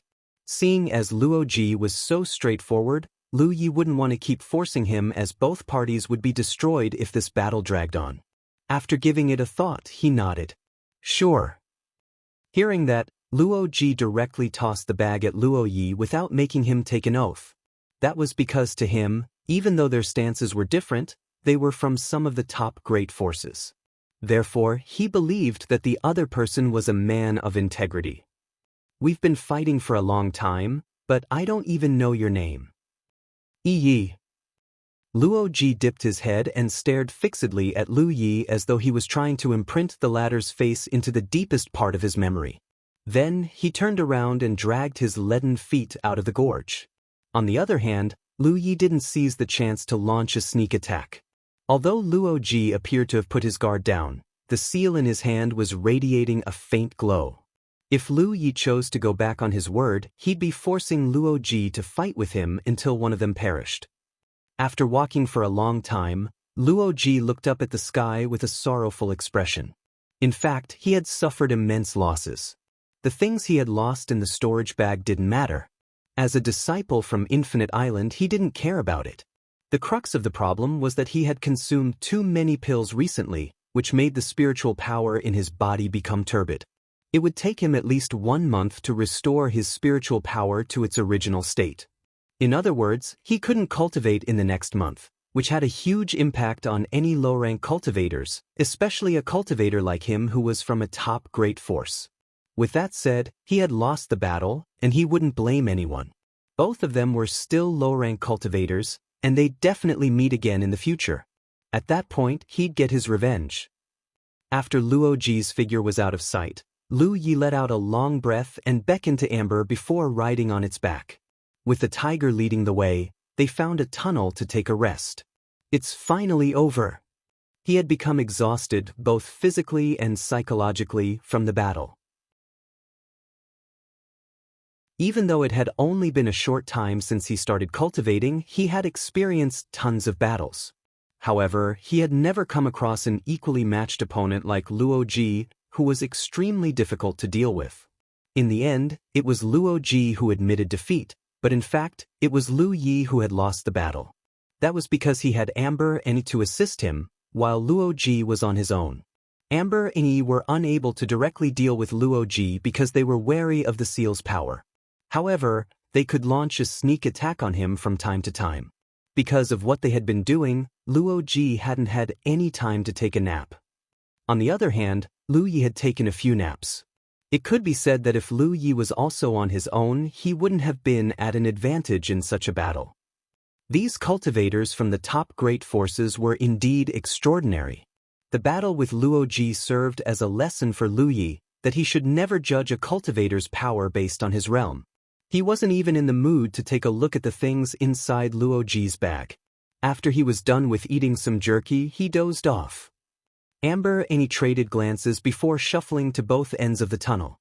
The war between 9-Star Clan and Mystic Sect had ended, and Luo Ji had admitted defeat, so they probably wouldn't come across any danger again. However, they still had to remain vigilant. Lu Yi was awakened by the noises coming from the battlefield imprint. Still in a groggy state, he opened his eyes and furrowed his brows. For some reason, he became grumpy upon waking up as he felt extremely displeased. After remaining frustrated for a bit, he checked on his battlefield imprint, and just like what he had expected, it was Chu Tian who had sent over 10 messages asking if he was around. "I'm not," he replied. In the Mystic Sect station, Chu Tian appeared puzzled as he realized that Lu Yi seemed to be in a terrible mood. After becoming startled for a while, he sent him one more message. "Brother Yi, that's funny." He had been calling him Junior Brother Yi in the past. The fact that he had changed the way he addressed him suggested that some news had been spread around Mystic Sect. Although he already knew that Lu Yi was from a top great force, Lu Yi proved to be a cultivator with huge potential by defeating Luo Ji. What's the matter? Lu Yi was trying to find out how to blacklist this guy. A moment later, he realized that he just had to remove Chu Tian's brand from his battlefield imprint. However, considering the fact that this guy was his first and only friend so far, he decided not to do it. The thing is, upon reading Chu Tian's explanation, Lu Yi learned that after those from Mystic Sect won the war, they decided to hold a celebratory banquet to reward the disciples who had done a great job. Therefore, Chu Tian wanted to invite him to come over. Regardless, Lu Yi had lent a hand to Mystic Sect in the beginning of the war. "I'm not free." Lu Yi rejected him outright. Because of the advice given to him by the sect master previously, he wasn't willing to come into contact with too many people, let alone join their celebratory banquet. Moreover, he believed that Chu Tian had only invited him out of politeness. Well, as Chu Tian read the rude message from Lu Yi in the Mystic Sect station, he realized that this man was indeed a willful person. Then he replied, "Since you're not free, I'll stop disturbing you. However, many of our junior brothers and sisters want to thank you face to face." Brother Yi, when are you leaving? I'll personally see you off. Lu Yi didn't respond to Chu Tian's message. Instead, he fished out Luo Ji's storage bag to have a look. As expected, the restriction on the bag had been lifted. Upon examining it, Lu Yi was surprised. He thought that there were not many things left in the bag, but he realized that Luo Ji was richer than he thought. There were indeed not many good things left, as these were all spirit pills, spirit stones, and some defensive talisman papers. Nevertheless, these were the things Lu Yi needed most now. There were about 30 stones. A low-rank cultivator didn't need to consume many of these, so Luo Ji had brought these stones with him just in case he needed them all of a sudden. On the other hand, there were many pills. There were 10 bottles of spirit-restoring pills and 3 bottles of a different kind of pills. In total, there were over 100 pills. Although these things were not enough to make up for the losses he had suffered in the past 3 days, it was better than nothing at all.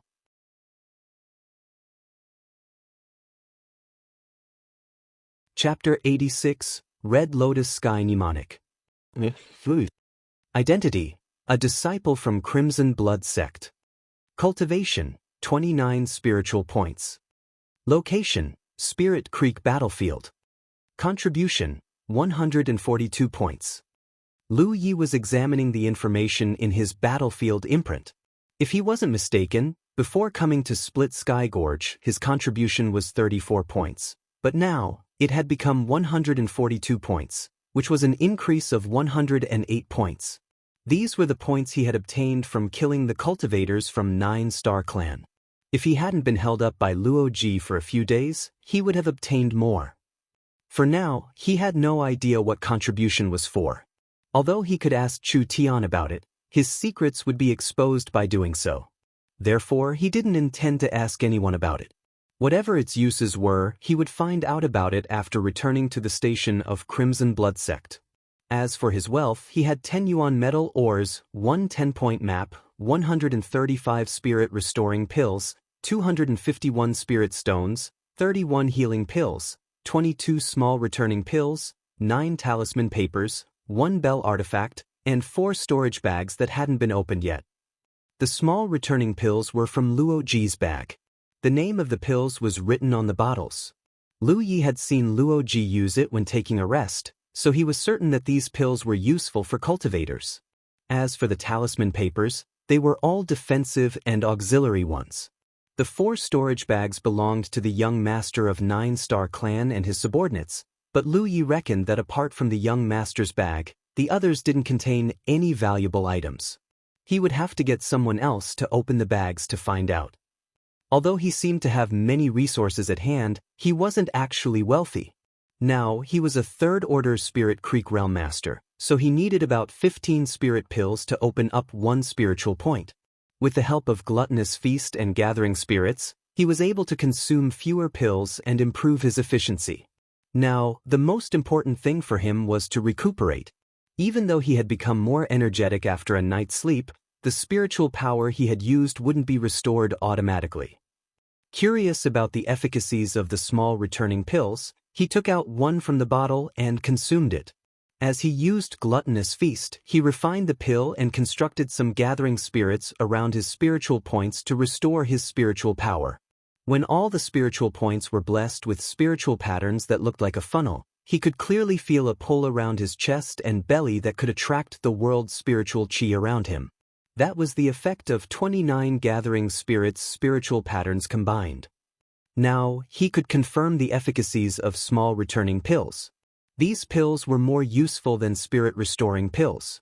It was no wonder that Luo Ji would always consume these when taking a rest. He secretly cursed and thought that these disciples from top great forces indeed had a rich heritage. Even the pills they took were different. After spending 1 day and taking 6 small returning pills, he was finally able to fully restore his spiritual power. It was then he fished out the jade slip given to him by the woman with double buns from Mystic Sect and studied it. Red Lotus Sky Mnemonic was the name of this earth-grade cultivation technique. If he cultivated according to this technique, he was able to unlock up to 180 spiritual points. What surprised him was that there were a few spell techniques that came with the cultivation technique. However, These spells required the cultivator to reach a certain point in spiritual power to start cultivating, so it wasn't useful for Lu Yi at the moment. This cultivation technique was supposed to be costly, but those from Mystic Sect only sold it to him for 2 spirit stones, so it was indeed a bargain for him. Presently, he was a 3rd Order Spirit Creek Realm Master who had opened up 29 spiritual points. In order to ascend to the 4th Order, he had to unlock 45 points. In other words, he still had another 16 points to go. Nevertheless, it was far from the truth, as there must be parts between the cultivation techniques he had studied that didn't overlap. Therefore, he had to unlock more than 16 points. After comparing the spiritual points he had unlocked and what was written in the Mnemonic, he came to the conclusion that he needed to open up 18 more points before he could achieve the 4th Order. Only until then could he completely switch from Golden Liberation Technique to Red Lotus Sky Mnemonic. He estimated that he would need about 250 pills to unlock 18 points. Given the number of pills he had, it was far from enough. Fortunately, he still had spirit stones. After giving it a thought, he decided to send someone a message. That was the only person he could look for at the moment. "I'll buy some spirit-restoring pills and food from you for 251 spirit stones." He wasn't willing to stay here any longer. The station of Crimson Blood Sect was far away from this place, so it'd take him a long time to arrive at his destination. Therefore, he decided to set off on his journey as soon as possible. Moreover, the Sect Master must be worried about his safety. When he left Green Cloud Mountain, he had only unlocked 21 spiritual points, but now, it was 29 points. Amber and he had also grown their powers. He had spent about 10 days in Split Sky Gorge, so it was time he moved on. As a 3rd Order cultivator, he was already able to protect himself in the outer circle of the battlefield. As for cultivation, he could do so while heading to his destination. There shouldn't be any problem with it. He had mastered the correct way to use gathering spirits. Even if he didn't consume any pills, his spiritual power would still increase slowly. However, before he embarked on his journey, he had to trade the useless things in his possession for useful stuff. He didn't really need any spirit stones, so it'd be best if they could be traded for pills. As for food, both Amber and he were gluttons, so he had to prepare more foods well. Soon, Chu Tian sent him a message. "Sure. Brother Yi, are you leaving?" He must have realized something. "Yes," Lu Yi replied. "I'll get everything ready by tomorrow morning and look for you." After the conversation with Chu Tian, Lu Yi picked up the mnemonic to study it and ascertain the location of the next spiritual point he had to unlock. Following several attempts, he was finally able to break through the barrier of the 30th point. Then, he started practicing sword wielding instead of continuing to cultivate. In the past few days, he had been in an intense battle with Luo Ji, so he hadn't had the time to do such a thing. However, on this day, he realized that something was different. It became smoother and more natural when he wielded his sword. He had a feeling that this was the upside of his previous life and death battle. Amber and he had also returned. Since the war between the neighboring great forces had ended, it was dead silence in Split Sky Gorge. Therefore, they didn't have to worry about any potential danger. Presently, Amber was lying on its stomach. After finishing its own jerky, it waited for Lu Yi to give it more food. In the beginning, he only had to feed Amber 2 spirit-restoring pills every day, but as the tiger grew in power, it had to consume more. So, he'd give the beast 4 pills every day now. As for Yi, she didn't live on anything. She was a ghost spirit associated with the tiger. As long as the tiger became more powerful, she would become stronger as well. For hours later, Lu Yi put the sword back into the sheath and started having roast meat beside a bonfire. He also tossed 2 pills at Amber. Suddenly recalling something, he asked, "Yi, does Amber know how to use spells?" When he was battling against Luo Ji in the tunnel, Yi went over to disturb him, but she was forced to retreat when faced with a golden arc slash. At that time, she yelped in shock. Amber thought that she had been injured, so it roared at Luo Ji. The roar not only disturbed Luo Ji, but it also caused Lu Yi to feel like someone had struck him with a hammer. This was obviously not normal.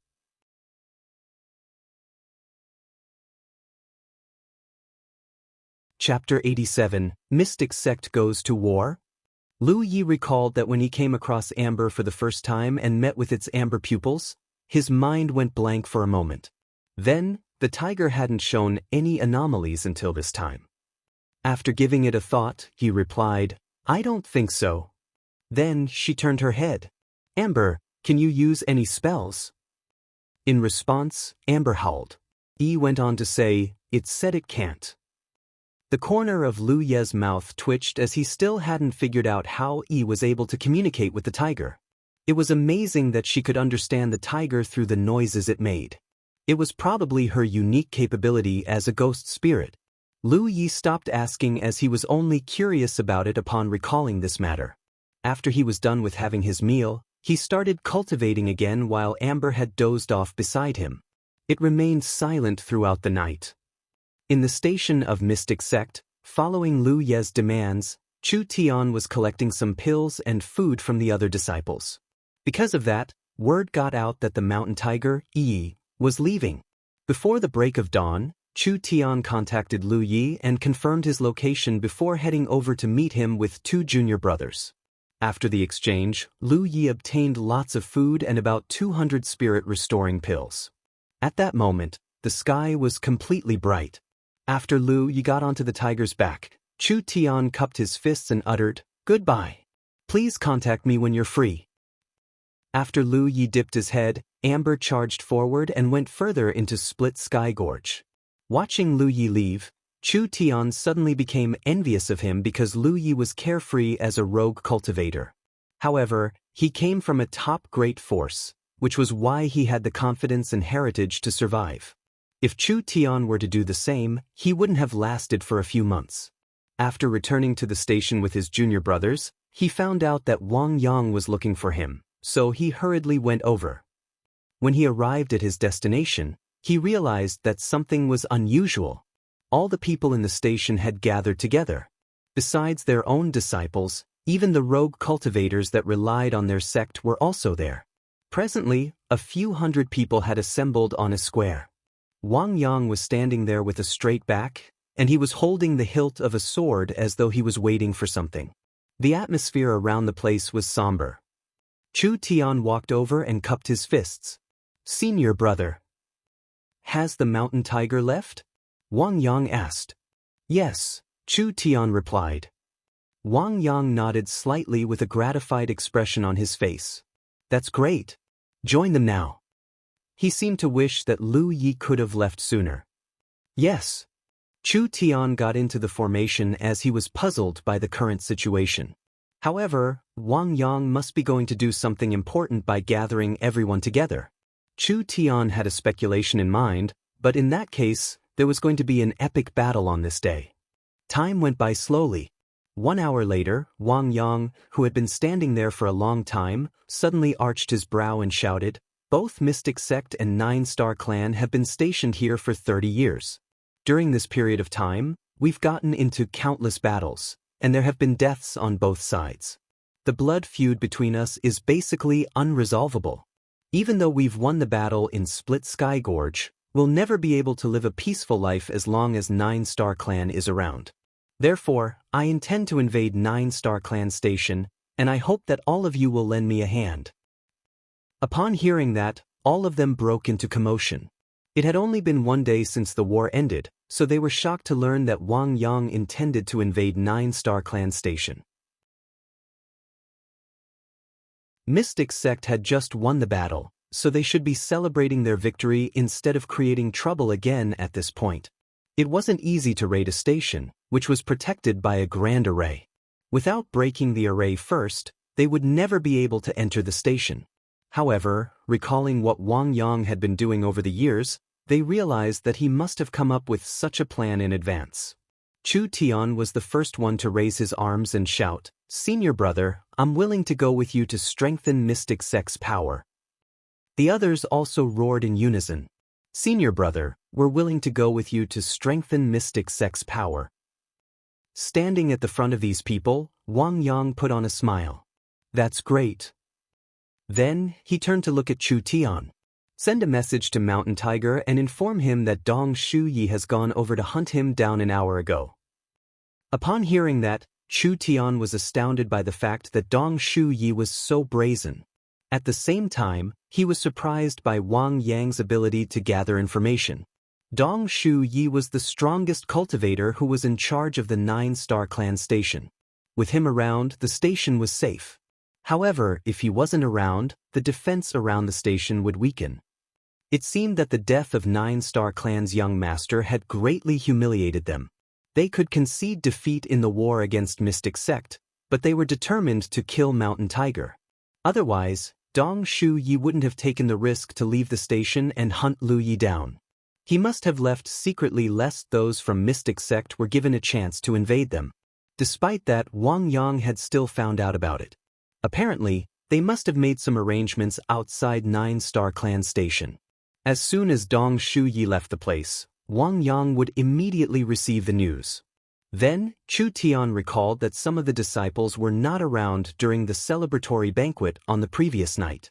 Nevertheless, how did Dong Shu Yi find out that Mountain Tiger had left? Chu Tian wasn't a fool, so he immediately realized what had happened. Someone from Mystic Sect must have leaked the news. It was no wonder that when he reported to Wang Yang regarding Mountain Tiger's demands on the previous night, the latter told him to collect the items from other disciples. It was actually easier to get the items from the headquarters. When he was collecting the pills and food, many people asked him about the reason behind it. He didn't intend to hide anything, so he told them that Lu Yi was going to leave. The disciples from Mystic Sect wouldn't share any information with 9-star clan, so the person who had leaked the news must be one of those rogue cultivators who had been staying in their station. While he was in his thoughts, Wang Yang suddenly stared at a particular cultivator and uttered, "Shi Jun, do you have anything to say?" The rogue cultivator called Shi Jun had his forehead drenched in sweat. With an apprehensive expression, he replied, "No." However, Wang Yang only kept gaping at him. Shi Jun became more anxious as he exclaimed, "Senior brother Wang, please forgive me. It seems that you really have nothing to say." Then Wang Yang flicked at the sword by his side, whereupon the sword left the sheath with a swish and turned into a beam of light. The next instant, it reached Shi Jun and circled around his neck, after which his body became as hard as a stone. When the sword light returned to the sheath, Shi Jun's head fell to the ground, and blood spurted out of his neck. Following that, the headless corpse collapsed to the ground. The turn of events caused all the rogue cultivators to be covered in cold sweat as they stared at Wang Yang in shock. There was a cold expression on Wang Yang's face when he explained, "Shi Jun had joined us as a rogue cultivator, but he was actually a mole from 9-star clan. I killed him on this day to serve as a warning, so I hope all of you will behave yourselves." All of them couldn't believe what they had heard, but recalling Shi Jun's last words, they realized that it was indeed the truth. The fact that Shi Jun had begged for mercy suggested that he was feeling guilty. "Let's go. We'll destroy the 9-star clan now." Wang Yang waved his hand. A moment later, hundreds of cultivators from Mystic Sect streamed out of the place, leaving the empty station behind.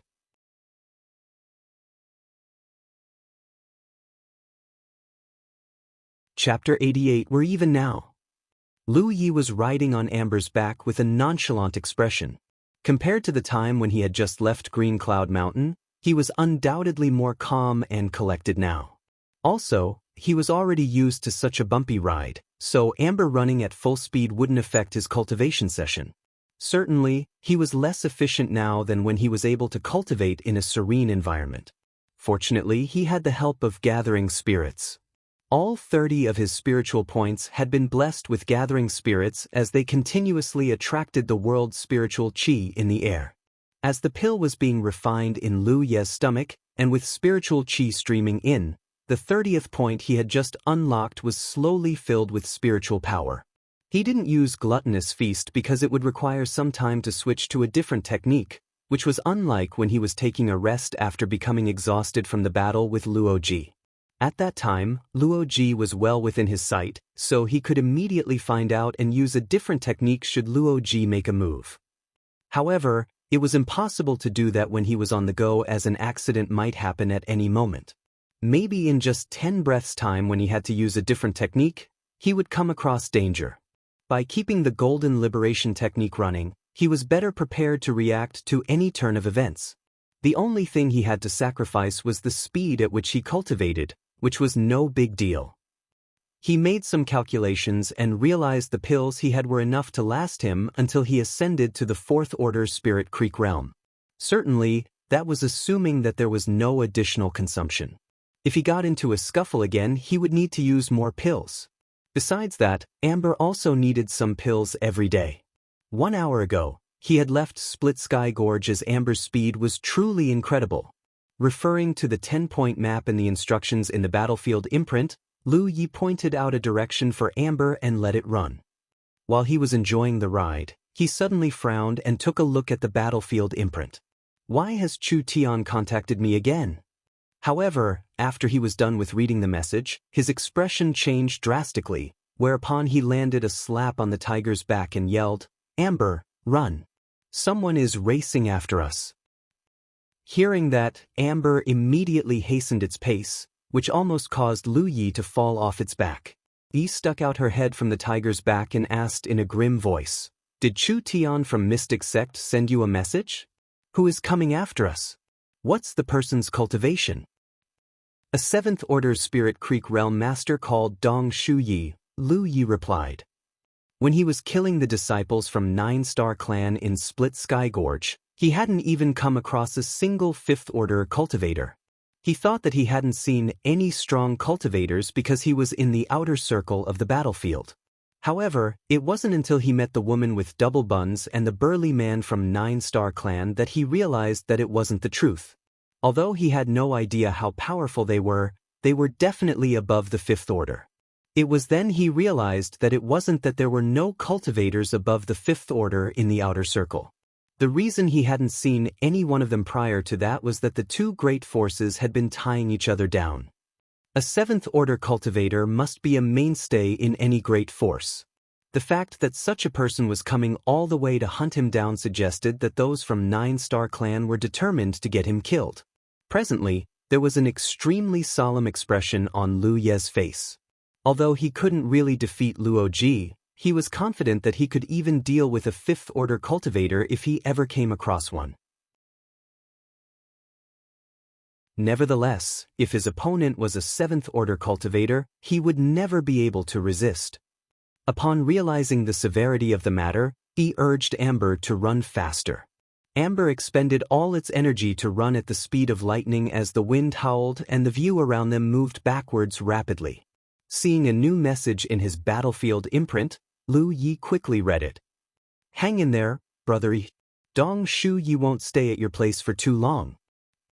"What do you mean?" Lu Yi hurriedly asked. At this moment, Chu Tian was walking alongside Wang Yang as those from Mystic Sect were about to launch a sneak attack on 9-Star Clan. He was in a dilemma as he wasn't sure how to explain it to Lu Yi. In fact, they had made use of Lu Yi because they deliberately let word get out that Lu Yi was leaving Split Sky Gorge, which prompted Dong Shu Yi to hunt him down. However, Chu Tian couldn't explicitly tell him what had happened as it would only irritate him. The mountain tiger came from a top great force. As long as he could survive, he would certainly make a name for himself in the future. Offending him at this point would do no good for Mystic Sect. Just then, Wang Yang was heard saying, "Just tell him the truth as it is. Since we've done such a thing, we shouldn't be afraid to let him know. If he's clever enough, he'll know what to do."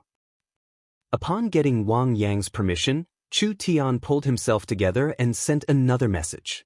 "All of us are heading to 9-Star Clan Station at this moment. As soon as Dong Shu Yi receives the news, he will immediately come back here. So, brother Yi, you must try your best to survive." Looking at the message, Lu Yi was somewhat doubtful. The mainstay of 9-Star Clan, Dong Shu Yi, had just left his place to hunt him down, but on the other hand, those from Mystic Sect went all out to launch an attack on their enemy's station, which was too coincidental. It was as though those from Mystic Sect had been waiting for this chance. Moreover, they had even invited him to join the celebratory banquet on the previous night. Lu Yi had no idea whether they would be able to occupy the 9-Star Clan station, but since they had decided to do so, they must have some confidence in achieving their goal. When he was still in Split Sky Gorge, it was inconvenient for Dong Shuyi to make a move because they were too close to the Mystic Sect's station, which might prompt them to intervene. Therefore, if Dong Shuyi wanted to kill Lu Yi, he had to wait for the latter to leave Split Sky Gorge first. However, only Chu Tian was aware that Lu Yi was leaving. How did Dong Shuyi find out about it and race after him? Have they made use of me? That was the only possibility Lu Yi could think of. After giving it a thought, he sent a message to Chu Tian. We're even now. Then he decidedly blacklisted him. Although he was pretty sure that he had been used, he didn't blame anyone. In fact, he was the one who had ignited the war in Split Sky Gorge. The fact that he had killed the young master of 9-Star Clan had caused the two great forces to clash with one another. If Mystic Sect hadn't interfered in this matter, given 9-Star Clan's heritage, Lu Yi might not be able to counter them. At the very least, he had to deal with a large number of cultivators, some of whom were 5th-order cultivators. Mystic Sect's intervention had spared Lu Yi the fate of facing the entire great force on his own. After the war commenced, he had saved quite some disciples from Mystic Sect, but he had never looted anything on the battlefield. He had only demanded some useful pills and stones from the disciples he had saved. It could be said that Lu Yi and the disciples from Mystic Sect had been helping one another out. Therefore, even though those from Mystic Sect had taken advantage of him in the end, he wouldn't blame them as he was the one who had caused the trouble. His connection with Mystic Sect should stop here. Anyway, those from Mystic Sect had lent him a hand, and he had saved their disciples. He had also gotten an Earth-grade cultivation technique from them, which solved an urgent problem. Now that he had been used, he reckoned that they were even, and they should stop contacting one another. Walking alongside those from Mystic Sect, Chu Tian sported a bitter expression and heaved a sigh. What did he say?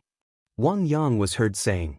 Chu Tian replied honestly, he said that we're even now, and removed my brand from his imprint. That made Chu Tian feel dejected. After all, Lu Yi was from a top-grade force, so the average person rarely had the chance to come into contact with him. Wang Yang's lips curved into a smile. He's a clever person. Interesting.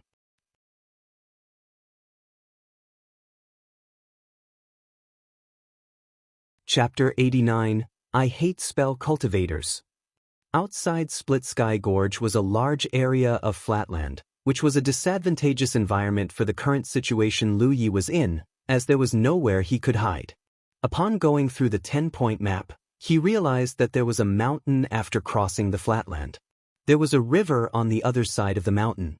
From there, he had to keep going for several dozen kilometers before he could reach a town. I have to head to the mountain. Lu Yi immediately made a decision. He wasn't sure how powerful a 7th-order Spirit Creek Realm Master truly was, but given the situation he was in, he would only stand a chance to survive by heading to the mountain. However, the mountain was pretty far away from this place. Given Amber's speed, it would still take him 2 hours before arriving at his destination. He secretly prayed that Dong Shuyi wouldn't run too fast. While he was still in his thoughts, he felt as though a blade had been pressed against his back.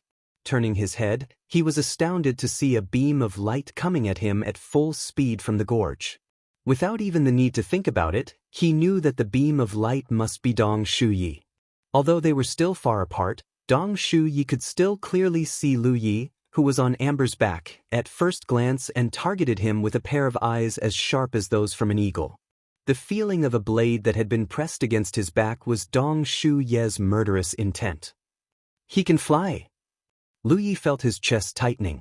He thought that by relying on Amber he could possibly get rid of Dong Shuyi. After all, Amber was pretty swift when it was running. Moreover, the tiger was doing its best given the danger they were facing.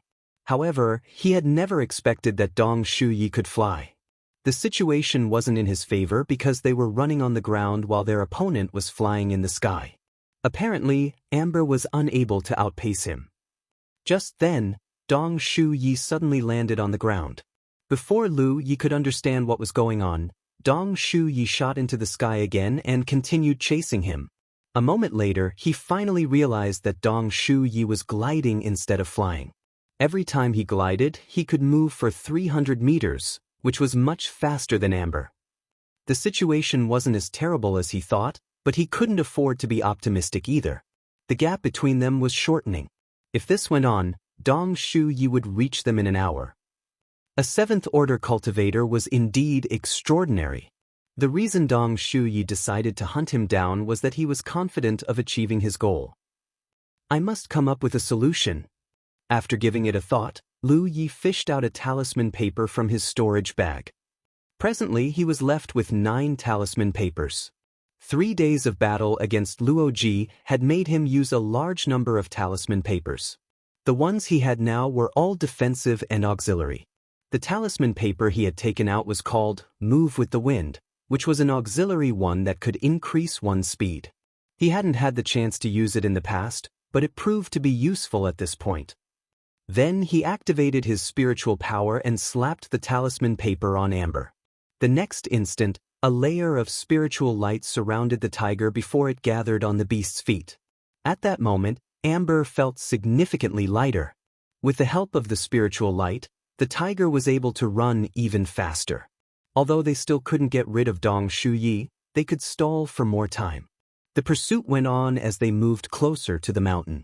The murderous intent behind Dong Shu Ye's eyes seemed to have materialized and erupted like a volcano. He thought that he could easily kill Lu Yi by personally coming all the way here. However, he had underestimated the snow-white tiger's speed. Now, Lu Yi had also used a talisman paper, which made it more difficult for him to run after them. Nevertheless, it didn't hinder Dong Shu Ye's determination to kill Lu Yi. The young master was killed under his watch. Upon learning about it, those old guys from the clan were infuriated. The clan master was especially incensed as he had given the order that his son, who was basically useless, couldn't be killed for nothing. The murderer must die. If it weren't because Cloud River Realm Masters were not allowed to enter Spirit Creek Battlefield, Dong Shu Yi believed that the clan master would have stormed into this place. Because of the useless young master's death, Dong Shu Yi had been reprimanded. The fact that they had lost the battle against Mystic Sect had also weakened his authority in the clan. If he could avenge the young master's death, he might be able to keep his position. If he couldn't, it would be difficult for him to have any say at all in the clan. Therefore, the murderer must be killed. So what if Lu Yi had used a talisman paper? He still couldn't get rid of Dong Shu Yi. The gap between them was shortening. When Dong Shu Yi finally reached a suitable location, he would be able to end Lu Ye's life with a spell. 1 hour later, there was only a distance of 3 kilometers between them. The power of Move with the Wind had been exhausted. Lu Yi fished out another one and slapped it on Amber. This was the last Move with the Wind talisman paper he had. The Sect Master had only prepared 2 of these for him. 1 more hour later, the mountain in front of them became clearer. It would only take them another 15 minutes before Amber could bring Lu Yi to reach the mountain. By then, it would be easier for them to go into hiding. However, Dong Shu Yi was only 900 meters away from them now, which was a dangerous distance. Lu Yi felt his heart pounding against his chest. There was an indescribable pressure that made it difficult for him to breathe. 600 meters, 300 meters. Lu Yi felt a very strong fluctuation of spiritual power behind him. Turning his head, he saw that Dong Shu Yi, who was gliding in the air, pointed at him with one hand. There was a red disc made of spiritual power that was spinning around in front of him. Those from Mystic Sect have gone all out to attack the 9-star clan station. How do you still have the time to race after me? Lu Yi hurriedly yelled. Since those from Mystic Sect had made use of him, he didn't have to hide the news for them. At this critical moment, he had to stall for more time with any ways he could think of. Upon hearing that, Dong Shu Yi became startled for a moment as his instincts told him that Lu Yi wasn't lying. As his mind was elsewhere, the disc in front of him became unstable as well. Following that, he bellowed, "How dare you spout nonsense to distract me? Go to hell." His spiritual light expanded as a lot of fist-sized fireballs came at Lu Yi like a meteor shower. There were probably several dozen fireballs as they were about to strike their target. Lu Ye's eyelids twitched when he saw that. He knew that it was difficult to deal with a 7th-order cultivator, but he hadn't expected that Dong Shuyi was this powerful. Moreover, Dong Shuye's moves suggested that he was a spell cultivator. Luoji was also a spell cultivator. I hate spell cultivators. Lu Yi gritted his teeth. Then, he turned around on the tiger's back to face his opponent. With his hand firmly holding the hilt, he focused on countering the attack. As the fireballs landed on the ground, Amber zigzagged forward to dodge them. The fireballs were extremely powerful as they immediately formed many pits on the ground. The pits were still seen burning with flames. If they were struck with such an attack, their skin would have been burned even if they survived. On the tiger's back, Lu Yi continuously slashed at the fireballs as the defensive spiritual pattern kept flickering. The fireballs Amber was unable to dodge were either cut open or fended off by him. The sparkles caused him to feel immense pain. Amber also kept wailing as the smell of roast meat exuded from its body. After all the fireballs landed, Lu Yi felt fortunate that besides some burns on their bodies, he and Amber were fine. However, his hand, which was holding the sword, was trembling violently. It wasn't so easy to slash a 7th-order cultivator spell. The spell was meant to cover a large area in an attempt to kill Lu Yi in one go, so the power of the spell had been scattered. Nevertheless, Lu Yi had to fully use his power to fend off every fireball that came at him. This time, Dong Shuyi had only hastily used a spell. What if he decided to fully use his power? By then, there was no way Lu Yi could survive.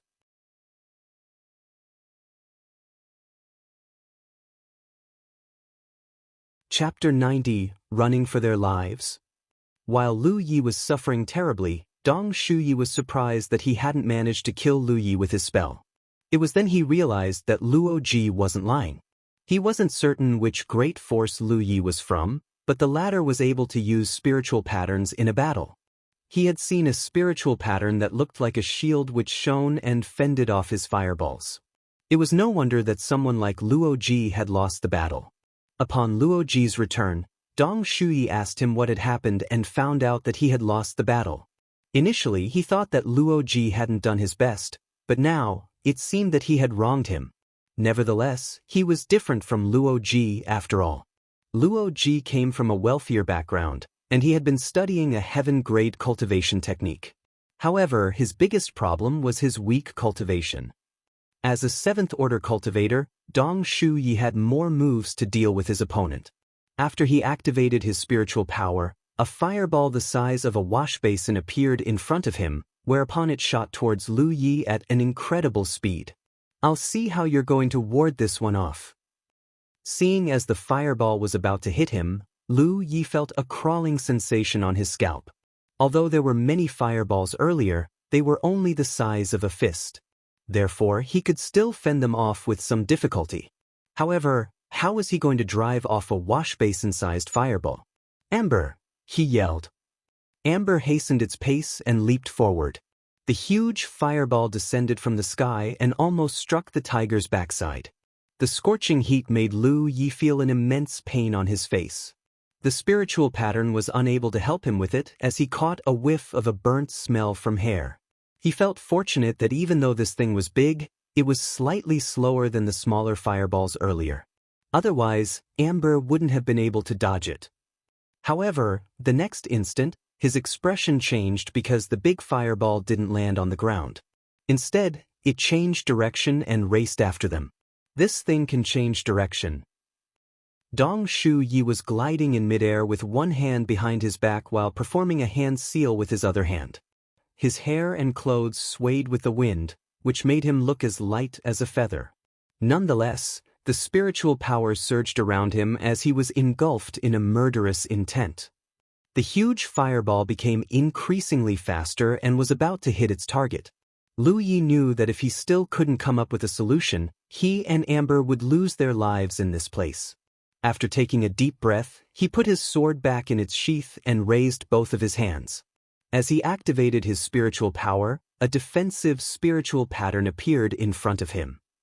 Apparently, it wasn't enough.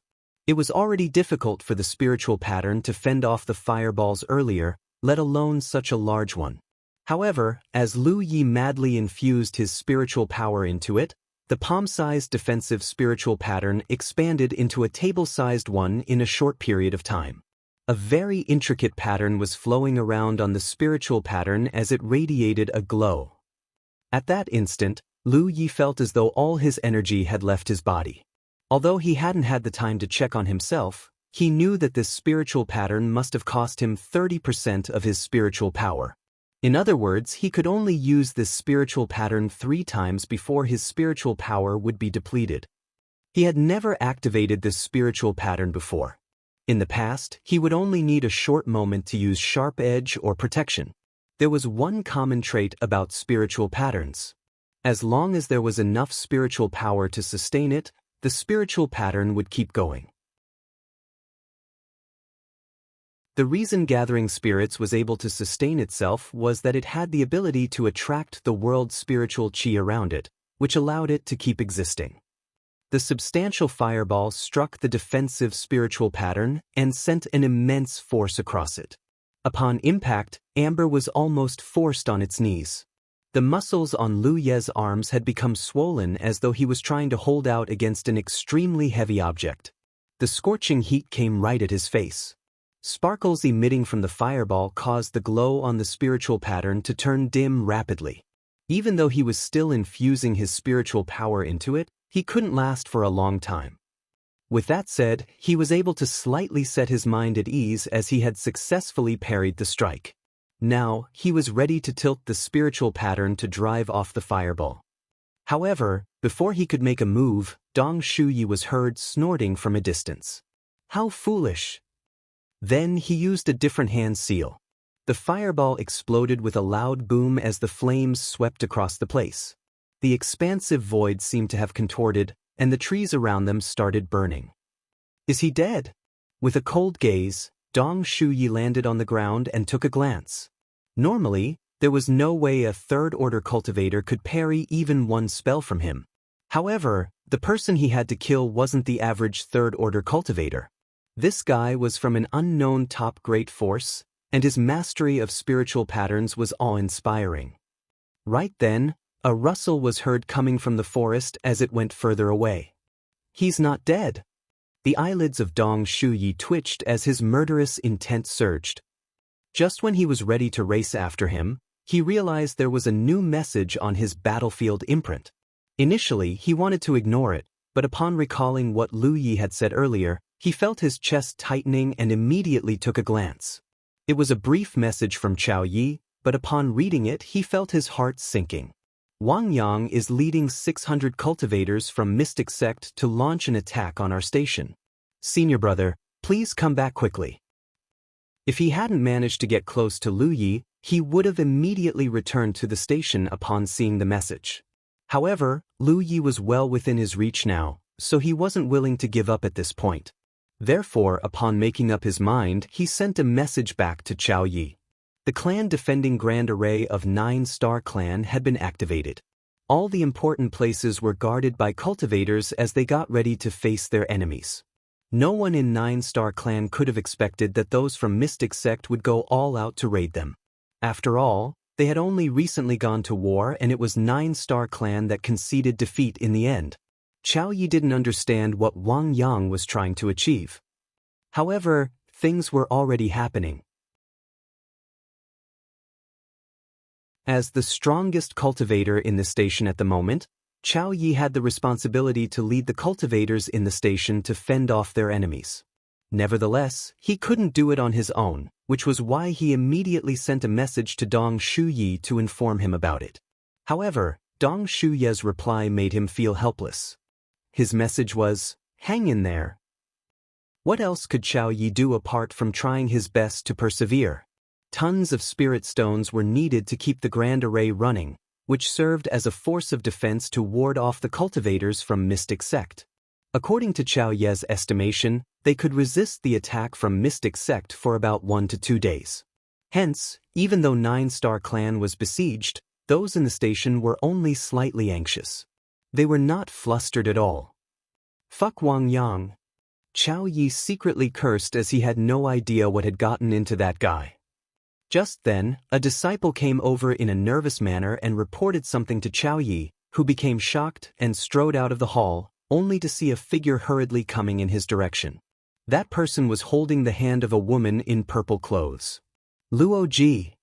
Cao Ye bellowed before he leaped into the air and landed in front of the person. Then, he took a look at the person and the woman in purple clothes behind him. "What are you doing?"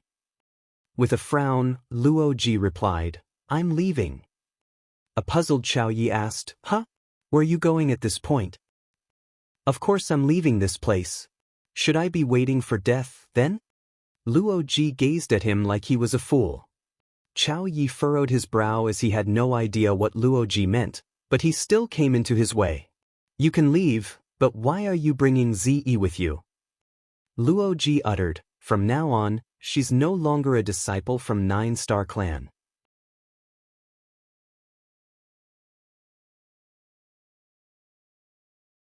Chapter 91. A Furious Cao Ye.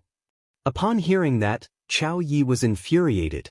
She has been raised in the 9-Star Clan? Who are you to say that she is no longer one of us? If the one we raise is not one of us, then what is she? A disciple of Infinite Island? He was already hard-pressed because their station was besieged by those from Mystic Sect, so he was truly incensed upon seeing the fuss Luo Ji was making. If it weren't because Luo Ji came from a powerful background, he would have taught him a lesson instead of letting him keep causing trouble. Luo Ji uttered impassively, "That's right. Zi has agreed to leave with me, so she has nothing to do with your clan anymore." "That's ridiculous." Cao Ye was so exasperated that he started laughing. Then, he shot a glare at the woman in purple clothes behind Luo Ji. There was no emotion on the woman's face as she looked up at the sky and spaced out. It was as though this matter had nothing to do with her. It wasn't that she wanted to ignore Cao Ye or steer clear of this matter, it was her nature. Although Cao Ye and this woman in purple clothes were from the same clan, and they had known each other for a few years, they had rarely spoken to one another. That was because she always sported a dispassionate expression, and she'd rarely respond to anyone's questions. He had always felt that his junior sister was a peculiar person. In fact, she wasn't indifferent. It was just that nothing in this world seemed able to pique her interest. Therefore, he didn't believe Luo Ji when the latter said that she had agreed to leave with him. Why would such a woman agree to anyone's request on a whim? Upon retracting his gaze, Cao Ye sported a cold expression and uttered, "Luo Ji, I've been putting up with you because you're a disciple from Infinite Island, but it doesn't mean you can keep making a scene." After a sigh, Luo Ji refuted, "Why don't you get it?" All of a sudden, he took a big step forward as his face almost came into contact with that of Cao Ye. Then, he looked deep into his eyes. "I'm bringing Zi away now. Do you dare to disagree?" A furious Cao Ye thought that this guy was trying to oppress him. Although Luo Ji was only a second-order cultivator, he was backed by Infinite Island. Therefore, if he wanted to bring Lan Zi with him, Cao Ye wasn't able to stop him.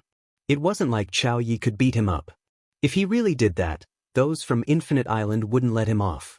Certainly, he could capture Zi, but Luo Ji wouldn't stand back and do nothing. All of them would be embarrassed if the tension escalated. At the thought of this, Cao Ye bellowed, "You can leave, but Zi must stay. If you insist on taking her away, you'll only leave with a cripple." As he spoke, he lifted his right hand where a battlefield imprint that radiated a red glow appeared. In an impassive manner, he stared at Luo Ji and uttered, "Don't you forget that I'm the deputy leader that's in charge of this station. If she dares to betray us, I can request the heavens to destroy her cultivation." An unfazed Luo Ji retorted, "You can try." "Don't force me," Cao Ye said through clenched teeth. "Get lost." Luo Ji pressed his hand against Cao Ye's shoulder in an attempt to push him away. However, he was just a second-order spell cultivator, so how was he able to move a sixth-order body-tempering cultivator like Cao Ye one bit? No matter how much force he exerted with his hand, the other person remained unmoving. Then, he quit doing that as he circled around Cao Ye with Lan Zi and shuffled towards the main hall at the front. "Zi, it's still not too late to repent." Kan Yi turned around, and as he watched his junior sister that was following Luo Ji closely, he decided to give her one last chance. However, she was still looking up at the sky and ignoring him. Nevertheless, he knew that she had heard him. After a sigh, he yelled, "Lan Zi from 9-Star Clan ignores our rules, lusts after wealth, and intends to betray our clan. I, Cao Ye, request the heavens to destroy her cultivation." After he finished speaking, he looked sorrowfully at his junior sister who never stopped in her tracks. Although she was a little dispassionate, she was from the same clan after all. If it weren't because they were in a critical situation, he wouldn't have taken such a drastic measure. However, those from Mystic Sect were launching an attack on them, so he had to settle this issue quickly. Moreover, he had to let the others know the consequences of betraying the clan. Nevertheless, Luo Ji and Lan Zi continued moving forward as they soon entered the main hall. Cao Ye's expression changed as he realized something. Has she altered her imprint? It was a fact that Lan Zi had betrayed the clan, so supposedly, if the deputy leader requested the heavens to destroy her cultivation, it would certainly happen. However, nothing seemed to have happened to her, which was virtually impossible unless she was no longer a disciple from 9-Star Clan, thus enabling her to break free from their restriction. Nevertheless, she could only quit the clan by modifying the battlefield imprint, but that would require a large amount of contribution, which the average Spirit Creek Realm Master couldn't afford. At that instant, Cao Ye suddenly figured out many things. It was no wonder that Luo Ji had suddenly come over to the station of 9-Star Clan to experience life. Given the fact that he was from a top great force like Infinite Island, he would be welcomed by everyone wherever he went. Now, it seemed that he was well prepared. Since the beginning, his target had always been Lan Zi. However, why would he pay such a hefty price for her? In the past, Cao Ye thought that Luo Ji lusted after her beauty, but now that didn't seem to be the case. There was no way someone like Luo Ji would be seduced by anyone's beauty. Wait a minute. Cao Ye bellowed and directly leaped into the main hall, only to see that Luo Ji and Lan Zi had pressed their hands against the Divine Opportunity column. A glow radiated from the column and engulfed them. "You can't leave just like this." Cao Ye lifted his hand in an attempt to stop them. Luo Ji raised his chin at him. "I suggest that all of you leave this place quickly. Otherwise, you'll end up in a terrible state." "Huh." Cao Ye was stunned. Asterisk boom. Asterisk all of a sudden, the entire place shook as Cao Ye almost fell to the ground. Turning his head, he saw a curvy figure hovering in the air outside the clan defending Grand Array. She was none other than the maidservant from Mystic Sect. At this moment, 9 big spiritual dragons in different colors had entangled with one another in front of the woman as they swirled around and turned into a violent force. Like a drill, they were clashing with the clan defending Grand Array. What's that? Given Cao Ye's knowledge and experience, he still couldn't recognize what spell that was. However, he was certain that given her cultivation, it was impossible for her to cast such a spell. The power of her move was equivalent to that of a Cloud River Realm Master. It's the power of a talisman paper. It's a talisman paper that comes from the core circle. One has to spend tons of contribution to get such a talisman paper. How did she get it? Was it Wang Yang? But he hasn't been to the core circle, so how did he manage to get such a talisman paper? However, Cao Ye didn't have the time to keep pondering this issue. That was because as the 9 dragons continuously pounded on the Grand Array, it started showing signs of falling apart. It wouldn't take a long time before the array would be broken. By then, all of them in the station would fall into danger. With a bitter smile, Cao Ye staggered.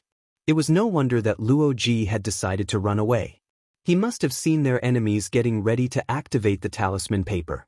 It would take a 6th order spell cultivator a long time to get prepared in order to activate such a talisman paper. Luo Ji was from Infinite Island, so he was more knowledgeable than Cao Ye when it came to spells.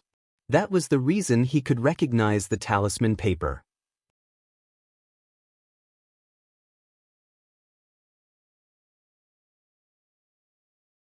Chapter 92, Nowhere to Flee. The 9-star clan had completely lost the battle. The only person who could go against Wang Yang was Dong Shuyi, but he had left the station to hunt Mountain Tiger down. Once the Grand Array was broken, no one could stop Wang Yang from slaughtering them. Cao Ye had a feeling that there was a secret plot going on, but he didn't have the time to ponder it. After activating his spiritual power, he yelled, "All of you, get ready to retreat." The disciples, who had scattered everywhere to help defend the station, were already apprehensive. Upon hearing what Cao Ye had said, they immediately ran towards the main hall where there was a divine opportunity column. With the help of the column, they would be able to return to Jianghu, which allowed them to escape from this calamity. Right then, a crack was heard coming from the clan defending Grand Array. A large area of fluorescent light spread around from the periphery of the station as though the entire place had been lit up by fireflies. Xiao Zhu, who was hovering in the sky, lethargically fell to the ground. A well-prepared Wang Yang hurriedly caught her and held her in one arm. Then, he unsheathed his sword with his other hand and pointed at the front. "Kill them all." In the forest, Lu Yi was running for his life. His arms had been covered in blood, and his chest appeared burned. Someone like him was completely powerless to counter Dong Shuyi, who was a 7th-order cultivator. If it weren't because of his defensive spiritual patterns, he would have lost his life after his opponent used the first spell. Initially, he thought that he could increase his chance of survival by sneaking into this forest, but in fact, the densely grown trees were not able to help him conceal himself. Dong Shuyi relentlessly raced after him and continuously cast his spells, which easily felled the extremely large trees. Also, Lu Yi had been separated from Amber. When he was struck by Dong Shuyi's second attack, he was blasted off the tiger's back upon impact, which was how his chest was burned. He had no idea about Amber's condition, but the tiger must be severely injured. That was because when Amber tumbled, the ground was immediately dyed crimson. He didn't even have the time to check on Amber as he realized that there was no way he could survive. Therefore, he immediately decided to leave Amber. If they stayed together, Amber would also lose its life. Even if he was bound to perish, Amber could still survive at the very least. The feeling of a blade that had been pressed against his back became clearer. Fortunately, Dong Shuyi stopped gliding in the sky. That was because the trees around this place were tall and densely grown. If he continued gliding in the sky, he would lose Lu Yi quickly. Despite that, Lu Yi still couldn't get rid of a 7th-order cultivator like him. There was only 30% of his spiritual power left. He could only activate the spiritual pattern that could fend off Dong Shuyi's spell one more time. "There's no chance for me." Lu Yi raised his blood-soaked right hand and clenched the hilt. Even though his life was short and not interesting enough, he still had to directly face his enemy before his death. All of a sudden, he heard a loud crashing sound of water. Initially, he didn't pay much attention to it, but when he realized what the source of the sound was, he hurriedly changed direction and rushed over to that place. When Dong Shuyi saw Lu Yi from a distance, he was so incensed that his gaze seemed able to spit fire. He had never expected that it had taken him such a long time to race after a 3rd-order cultivator, yet he hadn't managed to capture his target, which was unacceptable for him. Therefore, he became more determined to kill Lu Yi. Seeing as Lu Yi had changed direction, and upon hearing the crashing sound of water, he immediately figured out what Lu Yi was up to. "Brat, you can't run away from me. I'll spare you the pain if you obediently wait for death." Dong Shuyi bellowed. As his spiritual power swirled around him, he shot into the sky. While in mid-air, he saw a huge waterfall in front of him. Under the dazzling sunlight, the mist that was formed from the splash of water radiated the colors of the rainbow. At this moment, Lu Yi was seen leaping towards the bottom of the waterfall as he was engulfed in the rainbow light. "Where do you think you're going?" Dong Shuyi yelled and hurriedly cast a golden arc slash at Lu Yi. The golden arc slash that was cast by him, a 7th-order cultivator, was certainly more powerful than the one used by Luoji, a 2nd-order cultivator. The golden arc slash was about a meter long. The half-moon-shaped slash broke through the air and reached Lu Yi. However, due to the fact that both of them were moving rapidly, the The slash slightly missed its target as it whizzed past Lu Ye's back. The spiritual power that was supposed to protect Lu Ye seemed to be made from paper as blood spurted out of his back. He felt so much pain that his face twitched. Just now, he didn't even have the time to activate a defensive spiritual pattern.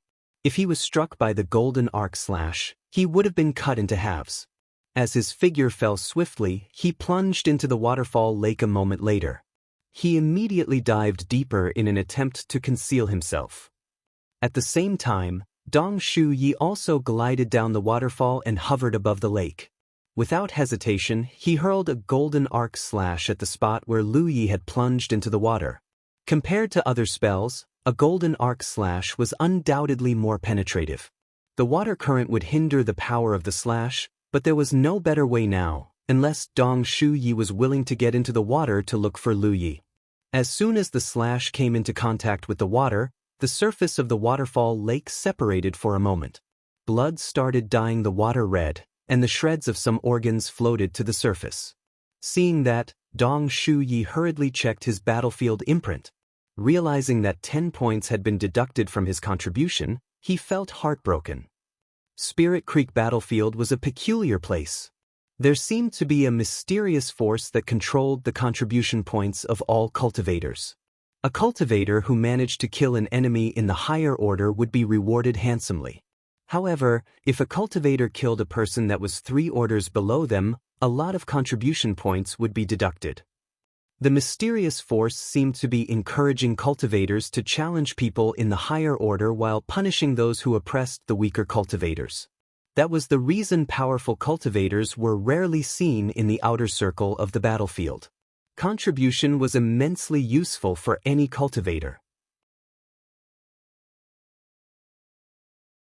In order to earn more contribution points, one had to kill an opponent that was similarly powerful. A cultivator in the 6th or 7th order couldn't really get any benefits in the outer circle anymore. Even though they wouldn't completely leave the outer circle, they would try to get closer to the inner circle to receive some training. Dong Shu Yi was a 7th order cultivator, so he would only get some contribution by killing a 4th order cultivator.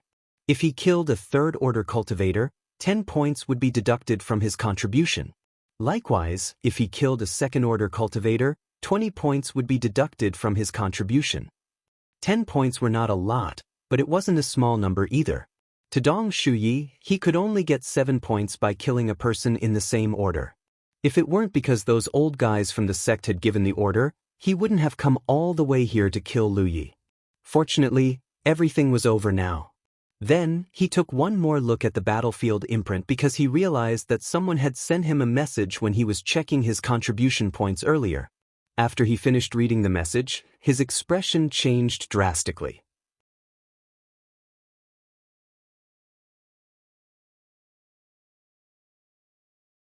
Chapter 93, Saved. Initially, Dong Shu Yi intended to look for Lu Ye's corpse, but the message in the battlefield imprint had made him feel flustered, so he wasn't in the mood to confirm that Lu Yi was truly dead. Just then he received a brief message from Cao Ye again. "We're in danger. Come back quickly."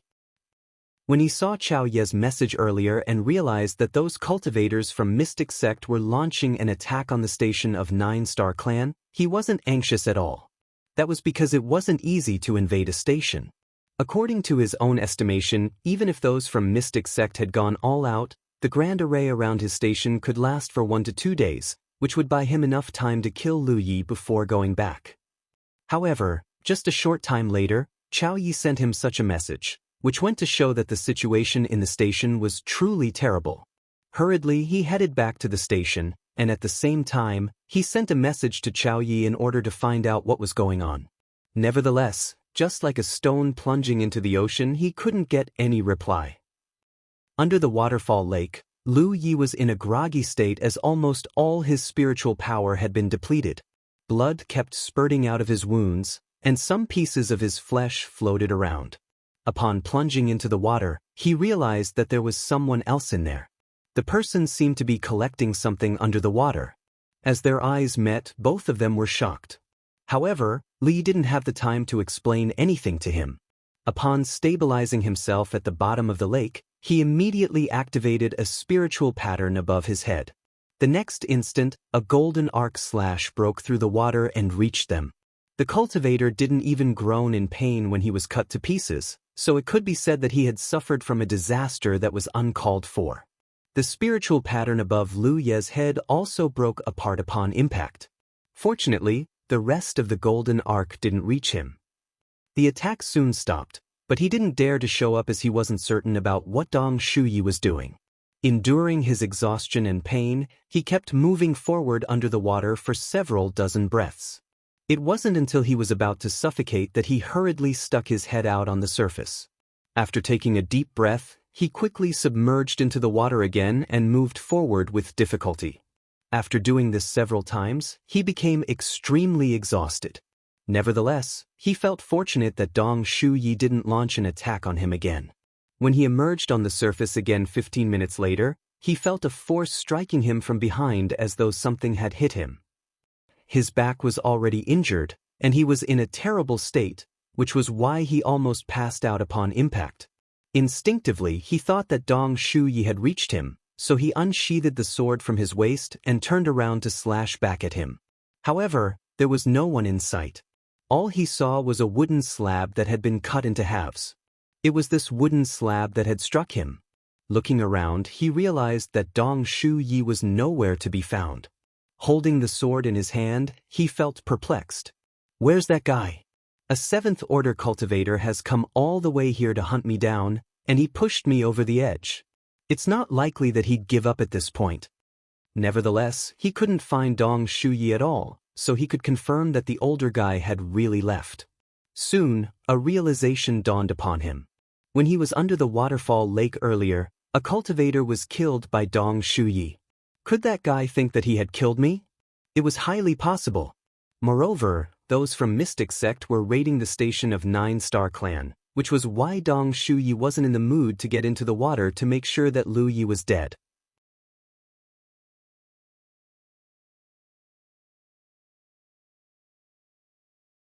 Just then, the woman extended her fair hand and said, "Although I've saved you, I still have to find out which side you're from." After she finished speaking, a light blue glow radiated from the back of her hand. She had taken the initiative to reveal the side she was from, which made Lu Yi to be at ease. After he activated his remaining spiritual power, a light blue glow also appeared on the back of his hand. "I've saved the right person then," she uttered gently. Despite her soft voice, Lu Yi was certain that if he wasn't willing to reveal the color of his battlefield imprint earlier, or that the glow on the back of his hand was red, she would certainly kill him. In Spirit Creek Battlefield, coming from a different side was a valid reason to kill. There was no room for mercy and pity. The numbing sensation on his back intensified, and the green light flickered more frequently. A moment later, the fluctuation of spiritual power on his back stopped, and following that, the woman applied something on his wounds, which pained him and caused him to be covered in sweat. Then she pasted something on the wounds on his back. Lu Yi couldn't see it, but he reckoned that it was a plaster or something. After she was done with all that, she rose from the chair and said, "You're seriously injured, and you'd better stay put so that your wounds are not irritated." "Thanks," she replied. "It was Ling Yu who discovered you and brought you back." After she finished speaking, she shuffled out of the room. It wasn't until this moment that he saw the woman's profile. Perhaps it was because she had helped him, but he felt that this woman was as beautiful as a fairy. Her chest was especially plump. With her hands placed on her belly, she walked in an elegant manner.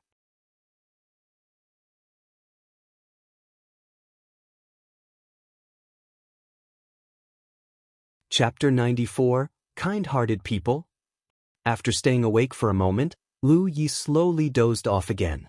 When he awakened, he realized that there was a chair in front of him, on which a young woman was seated.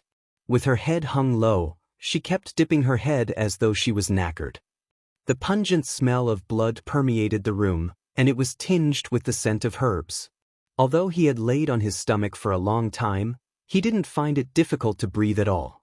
Even the burn on his chest didn't feel painful, which puzzled him. After scanning it, he realized that the part of the bed beneath his chest had been hollowed out. The person who had placed him here must be very considerate, as they had taken his injuries into consideration. With difficulty, he tried to move his body in an attempt to get up, but presently he didn't have much energy. After several attempts, instead of getting up, he felt so much pain that his forehead was drenched in sweat. Hearing the noise, the young woman suddenly opened her eyes and stood up straight. "You're awake."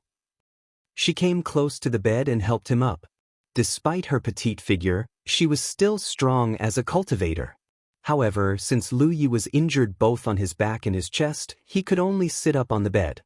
Then, the young woman picked up a bowl of green herbal juice from the side and said, "Sister Huaxi said that you have to drink this bowl of herbal juice when you wake up. This will help with your wounds." Lu Yi had no idea who Sister Huaxi was, but he reckoned that it must be the curvy woman he had seen earlier. After taking the bowl, he said, "Thanks." When he got the bowl closer to him, a pungent smell came right at him. He frowned as the smell of this bowl of herbal juice was terrible. Nevertheless, it was said that medicine was always bitter, so he directly chugged it down. He wasn't worried that they would harm him. If they were ill-intentioned, they would have done it a long time ago, which spared them the trouble. The next moment, a myriad of expressions came over him. This thing wasn't only pungent, but it was also nauseating. He regarded himself as a man who could put up with nasty things, but as soon as the herbal juice came into his mouth, he almost passed out again, for it was extremely bitter. He even suspected that he was drinking some kind of bile. The young woman seemed to have expected this, so she stared fixedly at him and said anxiously, "Sister Huaxi said that you must drink it all.